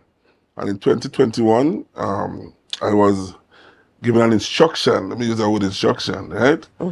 To relocate the capital of paradise and have it back up and running, which was done through TATCO and under Mr. Ricardo Alfred, right? We have capital of paradise right now is working, bringing in foreign exchange for we here right now in Tobago. And at this point in time, we are looking to see if we can have additional vessels to be added to the fleet, right? To assist, yes, we here in Tobago to bring in more income, right? By using the larger ships, the mother ships, instead of the smaller pirogues. So that is an initiative that I believe that we can follow up on to bring more revenue for Tobago via the Capital of Paradise and having more motherships to assist the lone Capital of Paradise that we have. All right, but give us an idea in terms of the Capital of Paradise. How has it been making that difference? Do you have any figures? Is there anything that you can share with us this morning that can give us an indication that we are heading in the right direction? Yes, I cannot give you the exact figures, but what I can tell you is that we are making profits. Right? The figures, I don't have the figures on me right now on hand, but I know for sure that we are making profits with the Capital of Paradise. Not just with the fish that we get to export, but also the bycatches that we bring back to land that we also get to sell for TATCO. All right. Now, I know with every initiative, every project, every program, you have challenges. What were some of the challenges that you would have, or obstacles that you would have faced in implementing some of these initiatives and these programs within your division? Well, most of the challenges falls under the same fish facilities, because we cannot fix all one time, right? So in due time, most of them that were not done during the past 4 years, hopefully within the next term, we will get those that were not seen about be done. And that was one of my biggest challenges, because I wanted to help everyone, but we just can't help everyone at the same time. Right? Well, share with us, what are the challenges to helping everyone at the same time? Well, it's finance. If we have the right amount of money, right, the right allocation due from the previous budgets that we used to have, yeah, more work could have been done. But you see, most of the money that we help, but that comes to the division, basically just to pay salaries.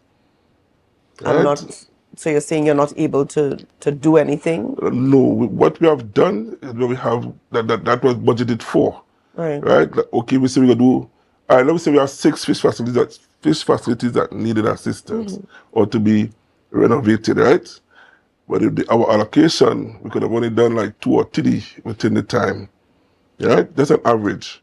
So if we had more money based on the budgetary allocation, we could have done more. You understand what I'm saying? Yes. But due to the lack of funds from the previous central government, we could have only accomplished the amount that we had accomplished. So the problem really was finance then.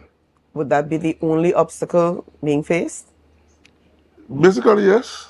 Finance just be the most problem. We have workers who are willing to work, but sometimes you don't have the finance to really get the materials to get the work done. So the problem right through, and I believe most divisions will say the same thing too. The problem really actually was finance. The money to do. Yes, to get the job done. All right. Now, Tobago, like many islands, small islands, when we think of I think back to what has happened in Jamaica quite recently with the passing of Hurricane Melissa. Melissa, yeah. If we were look to bring it home, should that happen here in Tobago? I have my own concerns about that happening in Tobago.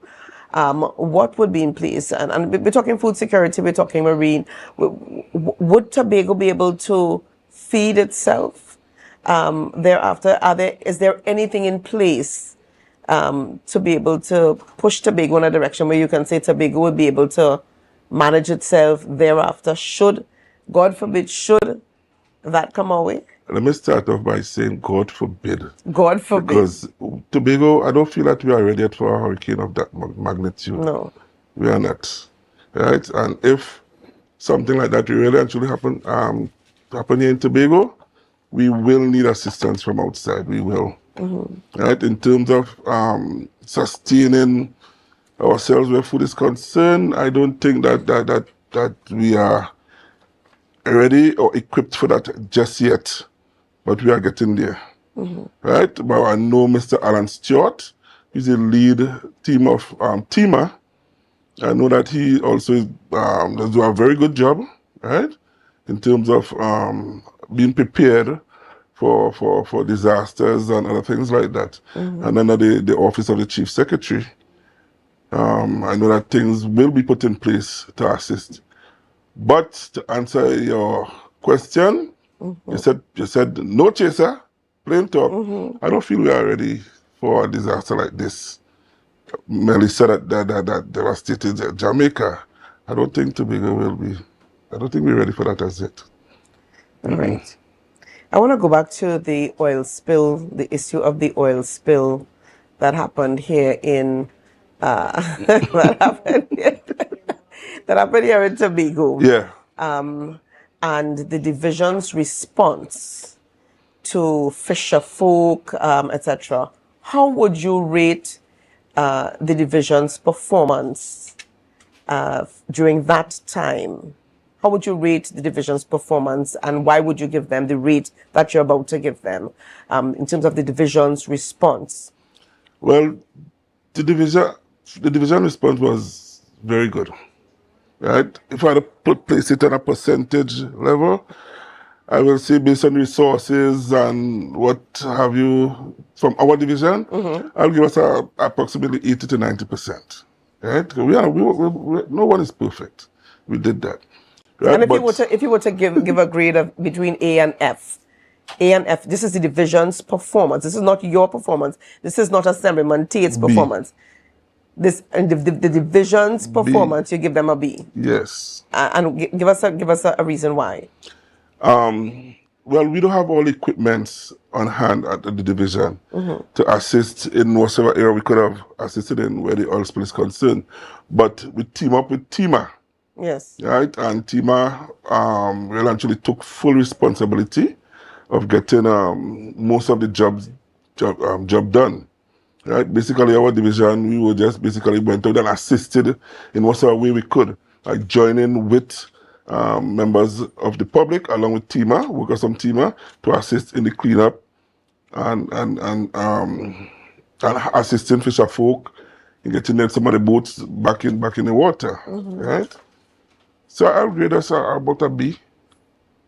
And what are some of the challenges that the fisher folk would have brought to the table, to be able to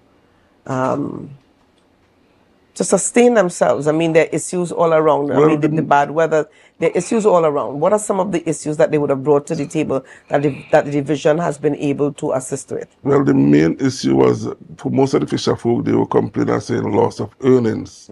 Because they wasn't going to ply their trade, especially in that Atlantic side where the boat came in and take most of the fisher folk that complained used to ply the trade at that side of the island. And what the division did, we started off by assisting them by giving them a small voucher, right, of I think it was $1,000. We assisted them to purchase some groceries to assist in the meantime.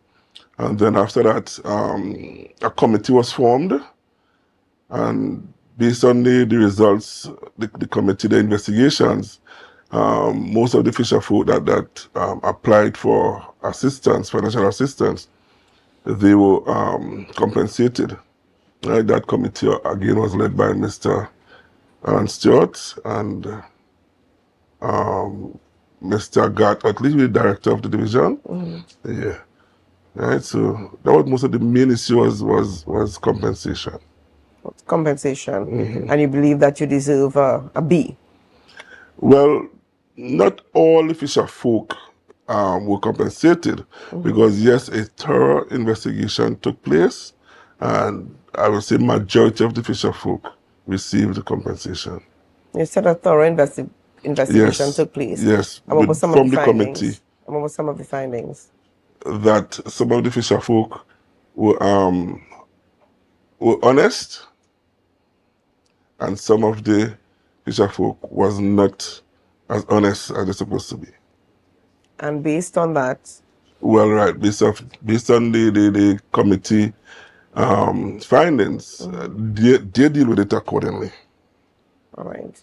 What are some of the other initiatives that should you be given another term in office?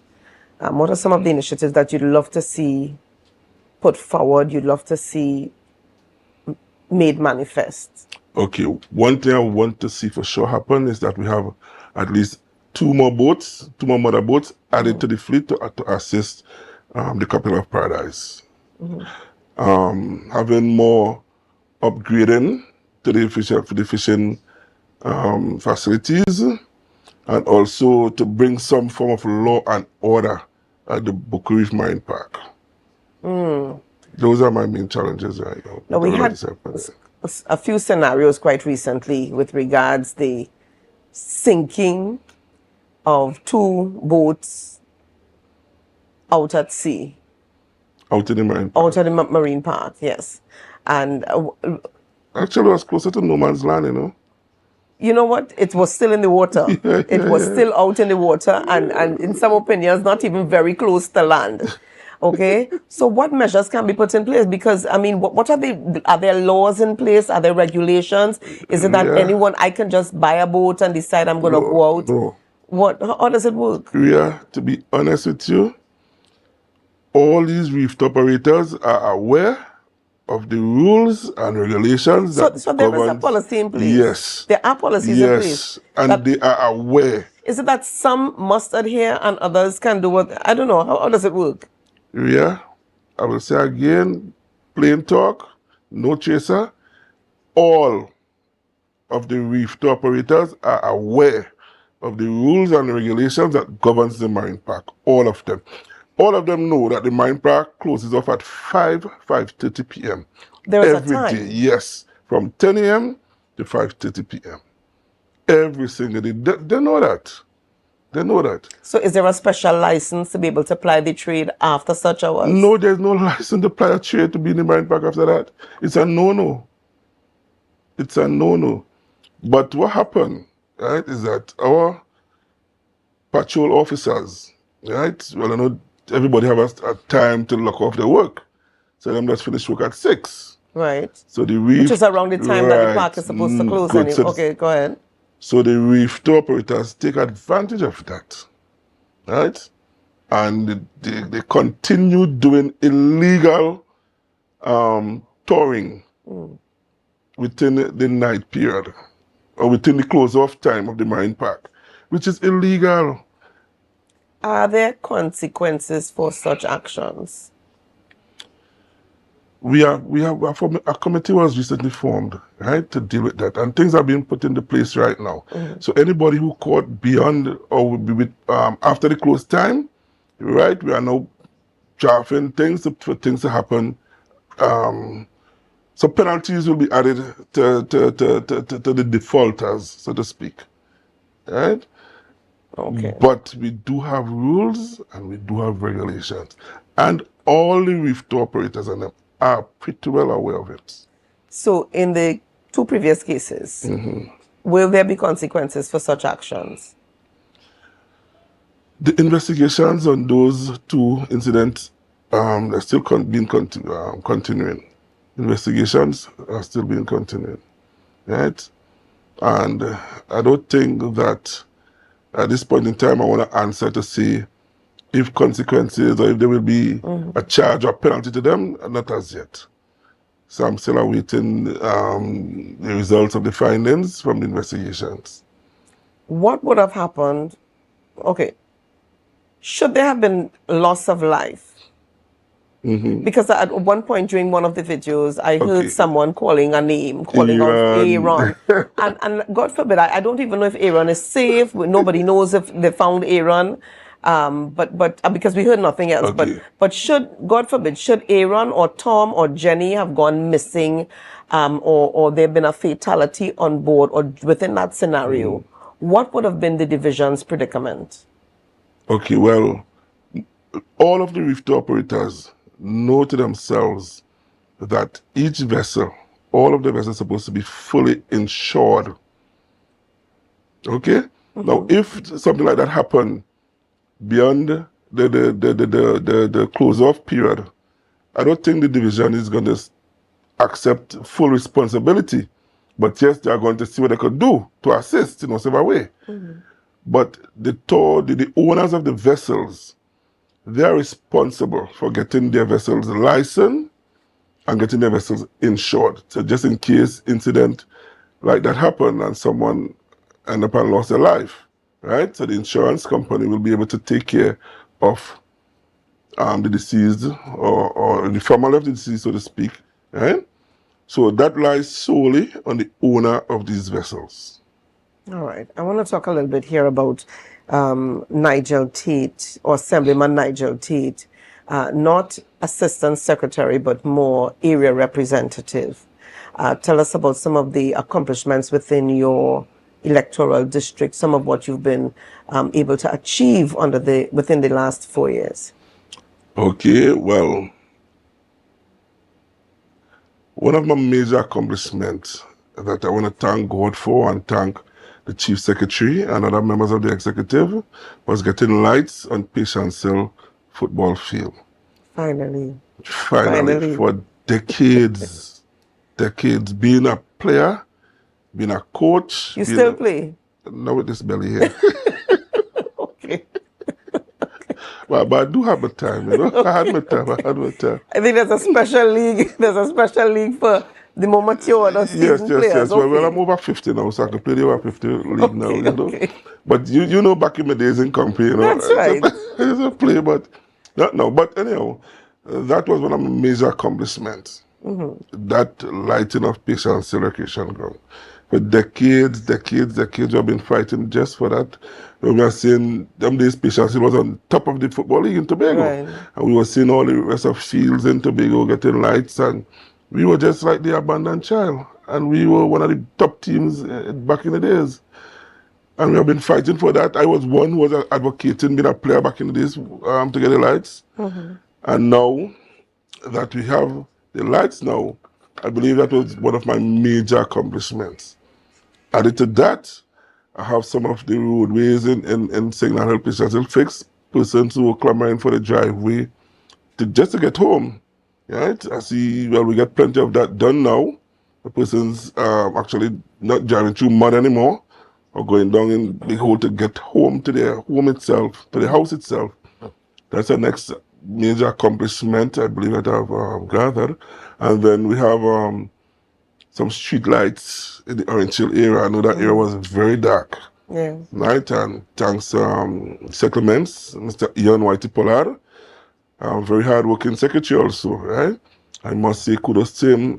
He answered the cry for Patience Hill Orange Hill area, and we got lights in that area also, right? So those are some of the major, and then, of course, employment. Right, many youths within my electoral district were able to receive employment. Is it a matter of feeding them a fish for a day or teaching them how to fish? No, teaching them how to fish right now. Through what were some of the initiatives that you were able to create to be able to do this? Okay, well, first thing first, we started with a program, right? I've engaged the services of some teachers, and we used to have little evening classes and teaching them some of the students, they were back. Right. You know what I mean? Yes. And we were able to bring them up to speed. Literacy programs. Yes. And then I did some courses, not courses, but some sessions with some senior police officers also.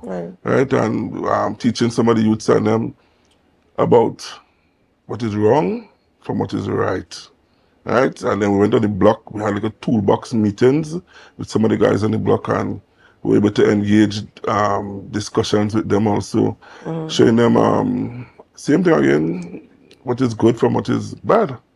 Right? And I want to say kudos to the senior officers, all in all itself. I want to say thank you all so much for answering me when I call you all to come and give me assistance to go on the block and talk to the guys. I want to say thank you all so much. Yeah. Okay. All right, well, we're going to take a very quick break here, viewers. Remember, it is Beneath the Surface. Straight talk, no chaser. We'll be back just after this.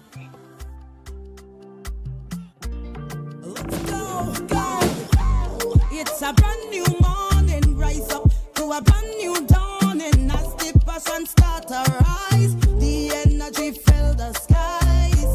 I say thanks a favor to wake up and hear me near. Do more, live more.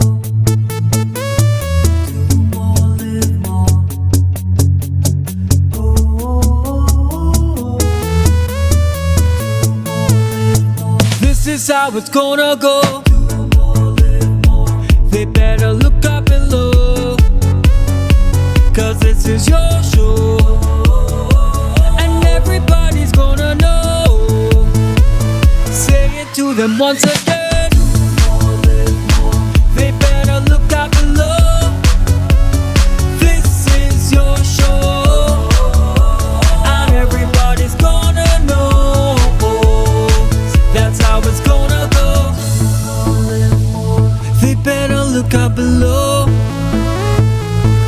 this is your show. Do more, live more.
TNTech is pleased to advise that its Roxborough Service Centre has reopened. Starting Monday, 10th March, customers can once more visit the Roxborough Administrative Building to pay TNTech bills, request new connections, and more. TNTech, powering the nation into the next generation. Tobago Updates Television recognizes women in business. Every Thursday morning on The Morning Show, we engage with women-owned and operated businesses from right here in Tobago. We'll discover these women, their businesses, what inspired their business, their highs and their lows, and their encouragement to you. Join me, your host, Adana Kambi, this and every Thursday on The Morning Show from 7:40 a.m. as we celebrate and encourage women in business. MI4 Security Services Company is the most advanced security service in Tobago. Ask about our cash and transit service. It's safe, risk-free, reliable, and timely. We provide safe banking delivery for all business types and sizes with highly trained staff, 24/7 monitoring, coordinated emergency response, and a well-maintained fleet of armored vehicles. Contact us at 660-7723 or visit our website at www.mi4securitytt.com to sign up today. Are you in a dispute with a registered investment service provider of the TTSEC? Or maybe you're the victim of an investment scam? You can lodge a complaint or submit an anonymous tip to the Trinidad and Tobago Securities and Exchange Commission. Download our Investor Protection app or go to ttsec.org.tt to access our complaint form or submit an anonymous tip. Write a clear summary of your complaint. Submit copies of supporting documents along with the originals for verification. Provide a copy of the feedback received from the entity regarding your complaint. All investor complaints or scam reports submitted by the public are acknowledged and reviewed by the TTSEC. Investigations are pursued based on the outcome of the review. Trinidad and Tobago Securities and Exchange Commission, protecting the interests of investors and the public. You invest, we protect. Everyone benefits.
Viewers, welcome back to GMT. Welcome back to GMT. Good morning, Tobago. We are still chatting this morning with our guests for this very special series, Beneath the Surface. Straight talk, no chaser, Assemblyman Nigel Tate. And, even as we continue the discussion this morning, we're talking about, successes, achievements, and goals for the future. Should he be re-elected for a second term? You're all game for a second term, as you indicated. Yeah. I'm set and ready to accept any challenges come towards me. I'm ready to accept it. All right. Mm-hmm. Question.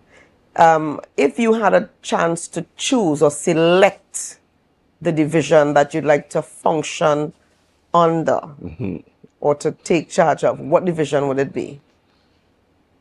In fact, are you happy? I could answer a question, Yes. Because we say straight talk, Yes. right? No three Are you happy where you are? Yes, I am happy where I am. But? No, I wasn't going to use a but. Okay. I would have used however. However,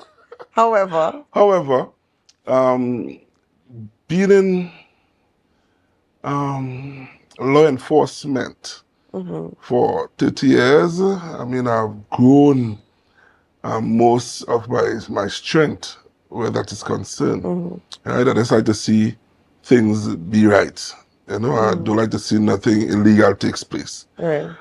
If we had a division in Tobago that falls under law enforcement, I would have rather been there. No, I use the word but wheresoever the chief secretary place me, I'm welcome, and I'm going to do my utmost best to serve in that position where he placed me. Right? So it's neither here nor there with you. No, it's not. I'm here to serve the people. The chief could put me anywhere to work, and I'm going to function to my best. Best of my ability, I'm going to give it 100%. Well, I'm going to try to give it 100%. Let me just try there. Right? Okay. But I don't have a problem serving in any division whatsoever the chief puts me in. Anyone. Okay. Right? You were about to say? I sense you were about to say. Yeah, I was going to say something, but let me leave that. I'm going to say except finance. Not your forte? Not your forte. Not finance. I think when it comes to finance, you leave it, to the experts. Yes, leave that with the experts. Most definitely. Give us an idea, because we're chatting with you this morning, and how would you rate, or how do you? What are some of the measures that are in place to showcase the division's successes? How do you rate your success? Okay, well, we have an IT department in our division, so most of the functions that we have or programs that we have taking place, the division page, let's have it there and it'll be highlighted right through. Right, so in terms like recently we had the World Food Day, and we had the horticulture. We have one or two things that takes place to TATCO. We see events taking place at the Food Hub, right? And the Secretary Pantin has so much programs going on, and she has been leading a good Facebook team too. She's good, yeah, she's like that. Yeah, so. We have the IT division that is doing an excellent job thus far by showcasing most of the work that we are doing.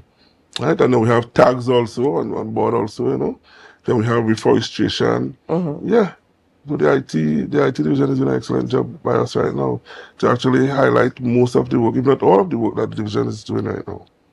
All right. Now, before we took the break, you were speaking to some of the highlights of your electoral district, Signal Hill, Patience Hill. And I wanted to come back to that. Should you be successful, what else would you like to see take place? What are some of the goals for that, for the community? Okay, at this point in time, we have two major issues that is plaguing my village right now. One, we're having a serious challenge with water. Yes. A very, very, very serious challenge with water, right?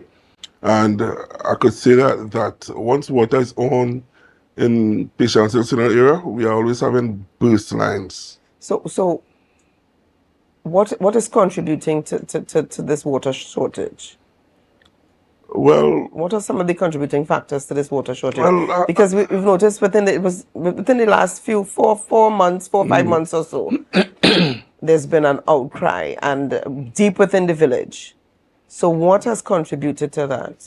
Well, based on information received, is some of the dams are dry. We are not getting the adequate of rainfalls that we used to get before, right? And communicating with persons working in Wassa, like Mr. Brown and Harvey and others, those are some of the sentiments that they have shared to me, that they're lacking of water in the dams.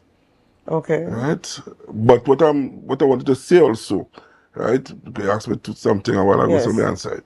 Water is one of the major challenges in single patients, right? And many persons call out to me when they don't have water. Recently, I had to take my vehicle and have 2 drums with covers and go by standpipe and fill the drums and try to assist some of the residents by giving them water. So you put on a one-man show with water delivery? Yeah, my brothers come and help me sometimes. As I have 1 or 2 guys, I have a small team that we call Patients in Helping and Crew that's come and assist me at times, right? Because, and I want the public to know this, especially persons living in my residence. When you suffer for water, I suffer for water too. Right? So the same challenge that you have, that you just reach out to me about, I just suffer the same challenge too. And when Wassa come and dig up the potholes and dig up the road and leave the pothole, my vehicle also does I go use the word drop down, right? Plain talk. My vehicle also drop down the same pothole too. Right? So the same challenges that you're all facing and you're all feeling that I'm not trying to assist where that is concerned, there are just some things that are just beyond my control. But the point I'm trying to make is that the same challenge that you are facing, I am also experiencing it too. Because many times there's been shortage of water home. Sometimes I try to go and tote water for myself sometimes. You know, Tobago has a background of foresting rainwater. Yeah. Have we moved away from those days? Is it that we've gotten so used to pipe-borne water that we've forgotten to, nobody puts up a drum anymore to catch rainwater? You know, I just love this team. I just love the team plain talk, no chaser. I just love that word because I want to be plain with my conversation. Very few persons now catch rainwater. Very, very, very few. I grew up drinking pipe water. Now my children at home, them know what pipe water they drink. Everybody's now bottled water, so we move from rainwater to pipe-borne to bottle. That's what I want. Them don't want no, you can't fill no bucket water and put it in the fridge. Them want it cooler with the buckles, or you buy a buckle and put it there for them to drink. Plain talk. You hardly see rainwater being kept by anybody now. And I'm looking at it as a means of alleviating the stress of the water situation in patients and some of the other areas as well. Yes, I've been getting cry from persons from Bethel also, Mount Pleasant. Within my whole area here, senile patients in Bethel, Lowlands, I've been getting complaints about that. But you see, we are the assemblymen, I would say assemblymen. There are certain things that it is beyond our remit. There are something that we just have no control over. More than we can just call and ask the powers that be if you could bring a truck-borne water to assist, or if they could tune on the water, if they have any water at all. And even that poses a challenge at times. You know, so most of the want to come down and we the assembly where that is concerned. But then again, we can't do nothing much more than try to assist in whatever way. That's why I've created my own 2 barrels on my van and try to assist. At least I get some water to wash your clothes or do whatever you want to do with it. All right. Well, we're going to continue the discussion in just a little while. Viewers, continue to join us. Stay with us this morning. It is Beneath the Surface. Straight talk, no chaser. Join us just after the break.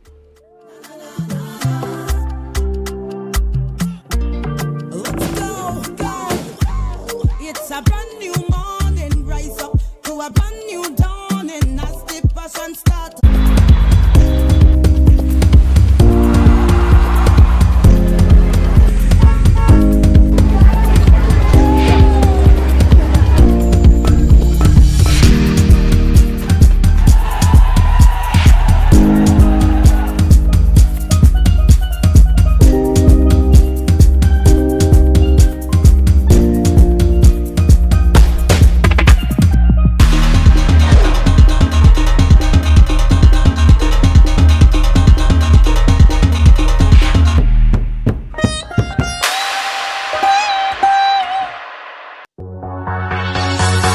Tobago, are you ready to light up the night?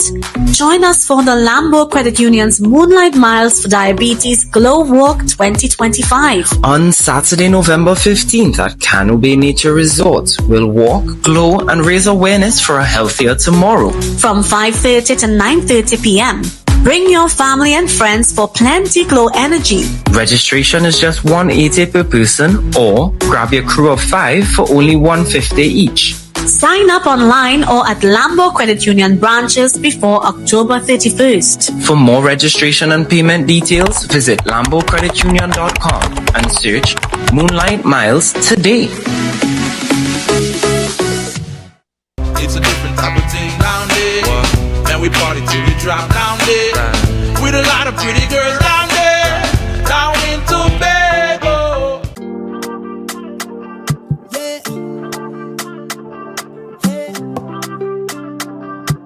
Tobago updates. Good morning, Tobago.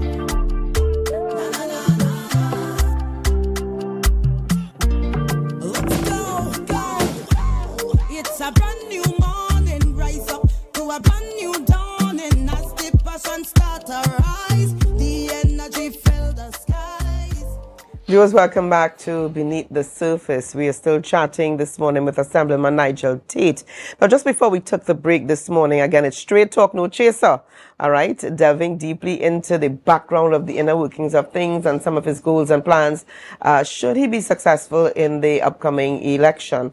Just before we took the break, we were talking about some of the challenges within his electoral district, and he mentioned the issue of water being one.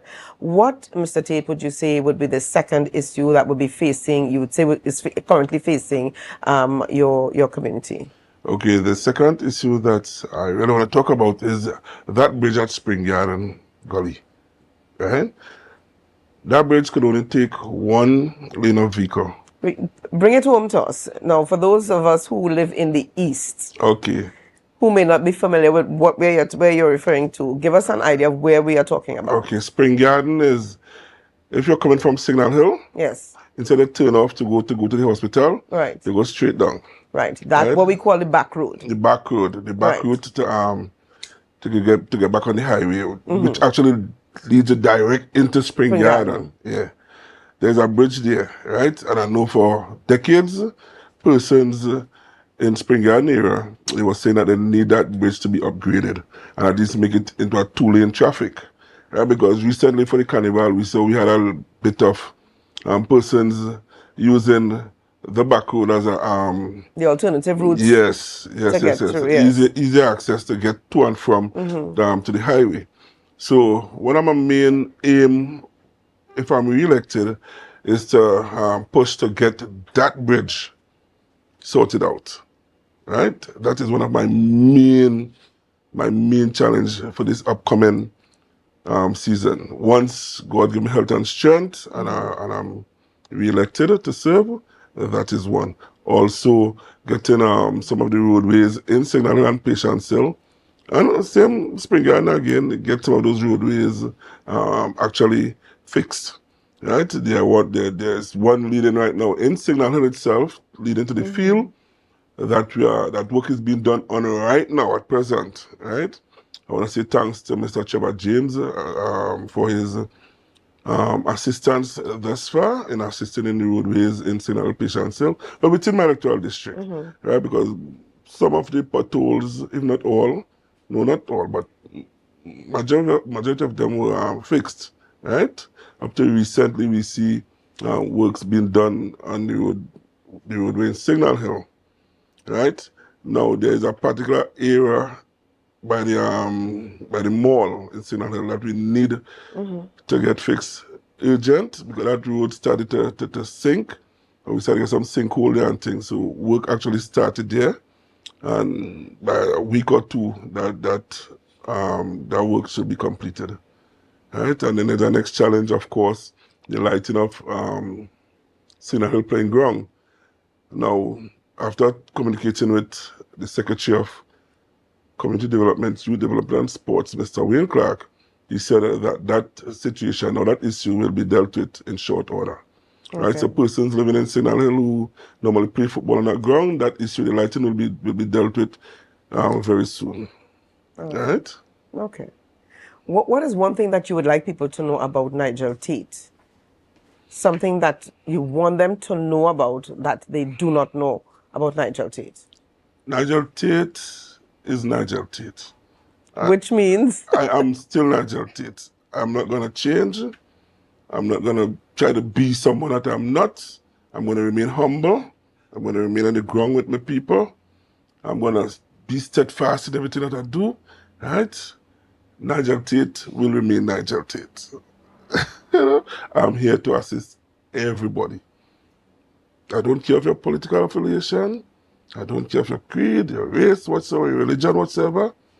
I, Nigel Tate, had made an oath to serve the people of my district and to serve the people of Tobago, and I'm going to continue doing that. Serve the people that I need. Serve the people that I can assist in whatsoever I can. So I'm going to remain this humble black man. I'm going to stay just as I am. Yeah? All right. There's a concern about young people within the communities, and I think every area representative would have its would have its own challenges. What you mentioned earlier on, being able to create some jobs within the community. What are some of the other initiatives employed? Well, you would have undertaken as the representative to I don't know, bring awareness, but to bring cohesion, to get the young people.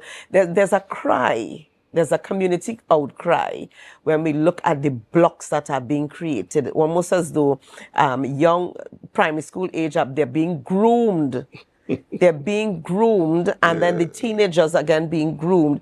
And as soon as they leave school, this seems to be a rite of passage that this is where you find yourself. What are some of the initiatives that you see yourself being able to take to alleviate, mitigate some of these blocks within the communities? I am a Signal Hill Patience Hill girl, so I mean I grew up in Tranquility Heights. I know Piccadilly Street, and my parents are Patience Hill. So what are some of the plans to stymie the block activity? Yeah, what I've been doing for the past 4 years, right? I've been communicating with members of the Trinidad and Tobago Police Service because I have a passion for law enforcement, as you know, right? And I have made contact with some of the senior officers in Tobago, some of them who myself and them used to work together once on the port. And what we do from time to time, well, once I call upon them, right, we go on the block and we talk to the youths.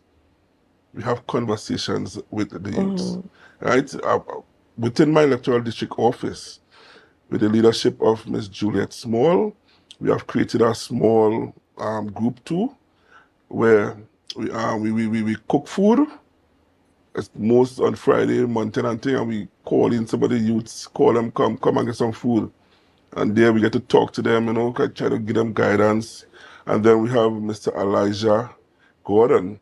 We have set up a program. We actually get people named and assist them in searching for jobs, because the THA can't find jobs. You can't get work with the THA, right?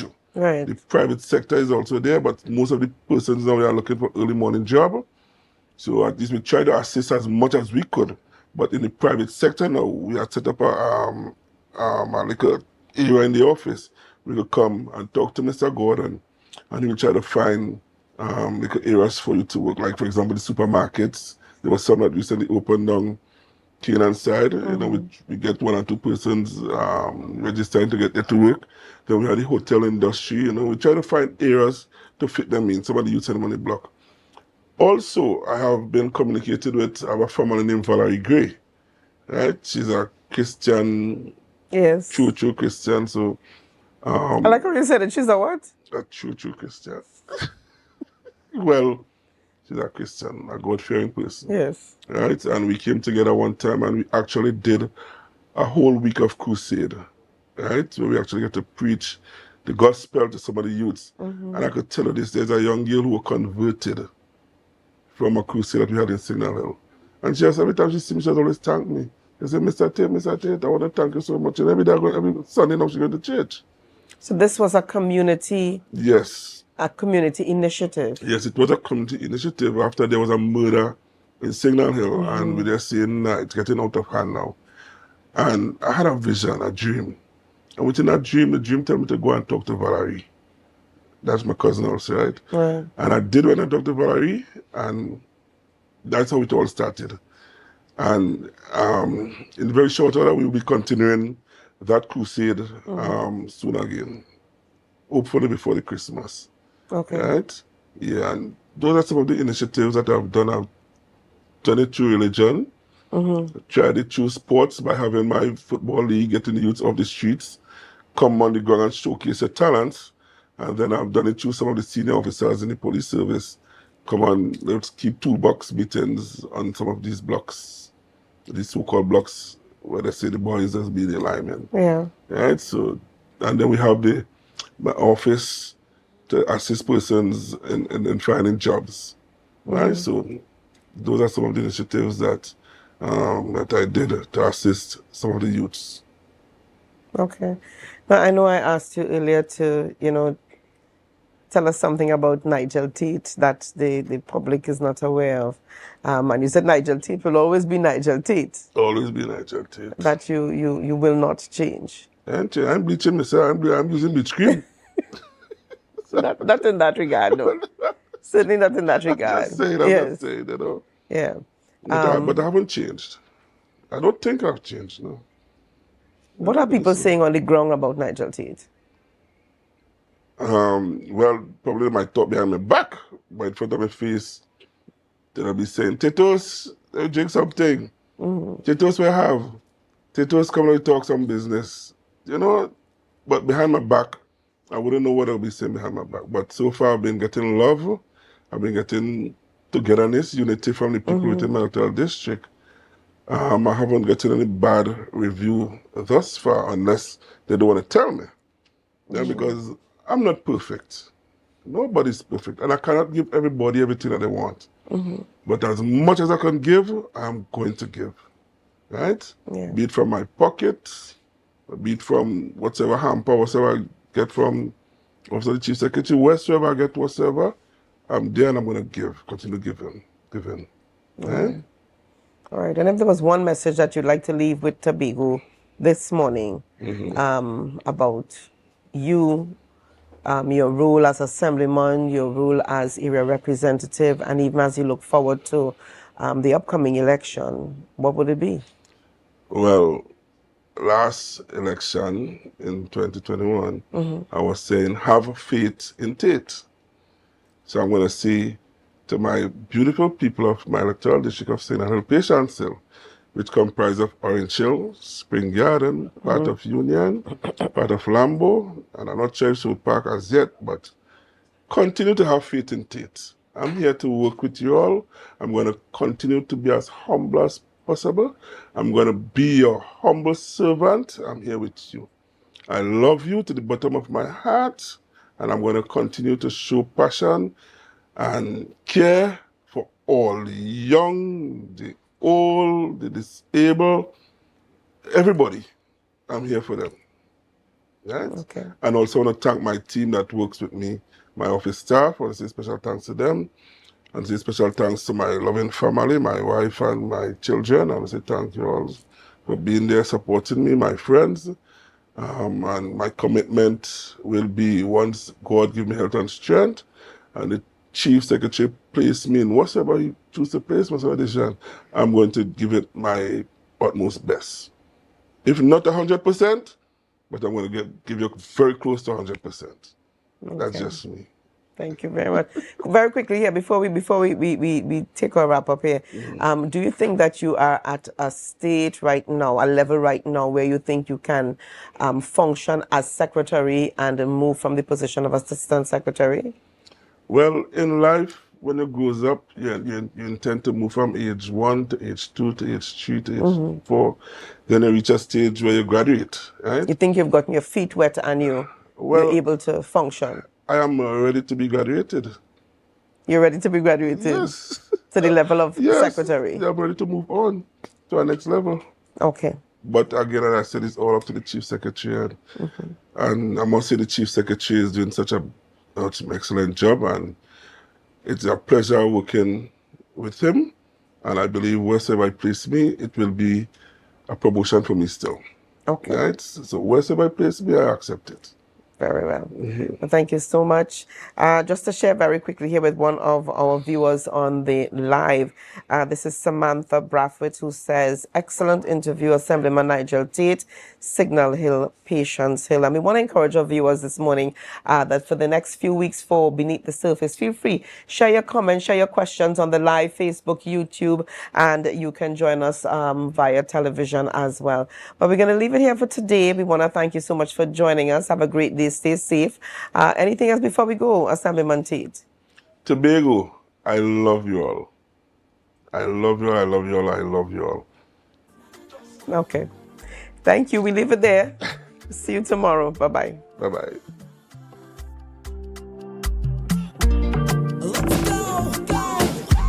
It's a brand new morning, rise up to a brand new dawning. As the passion start to rise, the energy fill the skies. I say thanks a favor to wake up and hear my neighbor.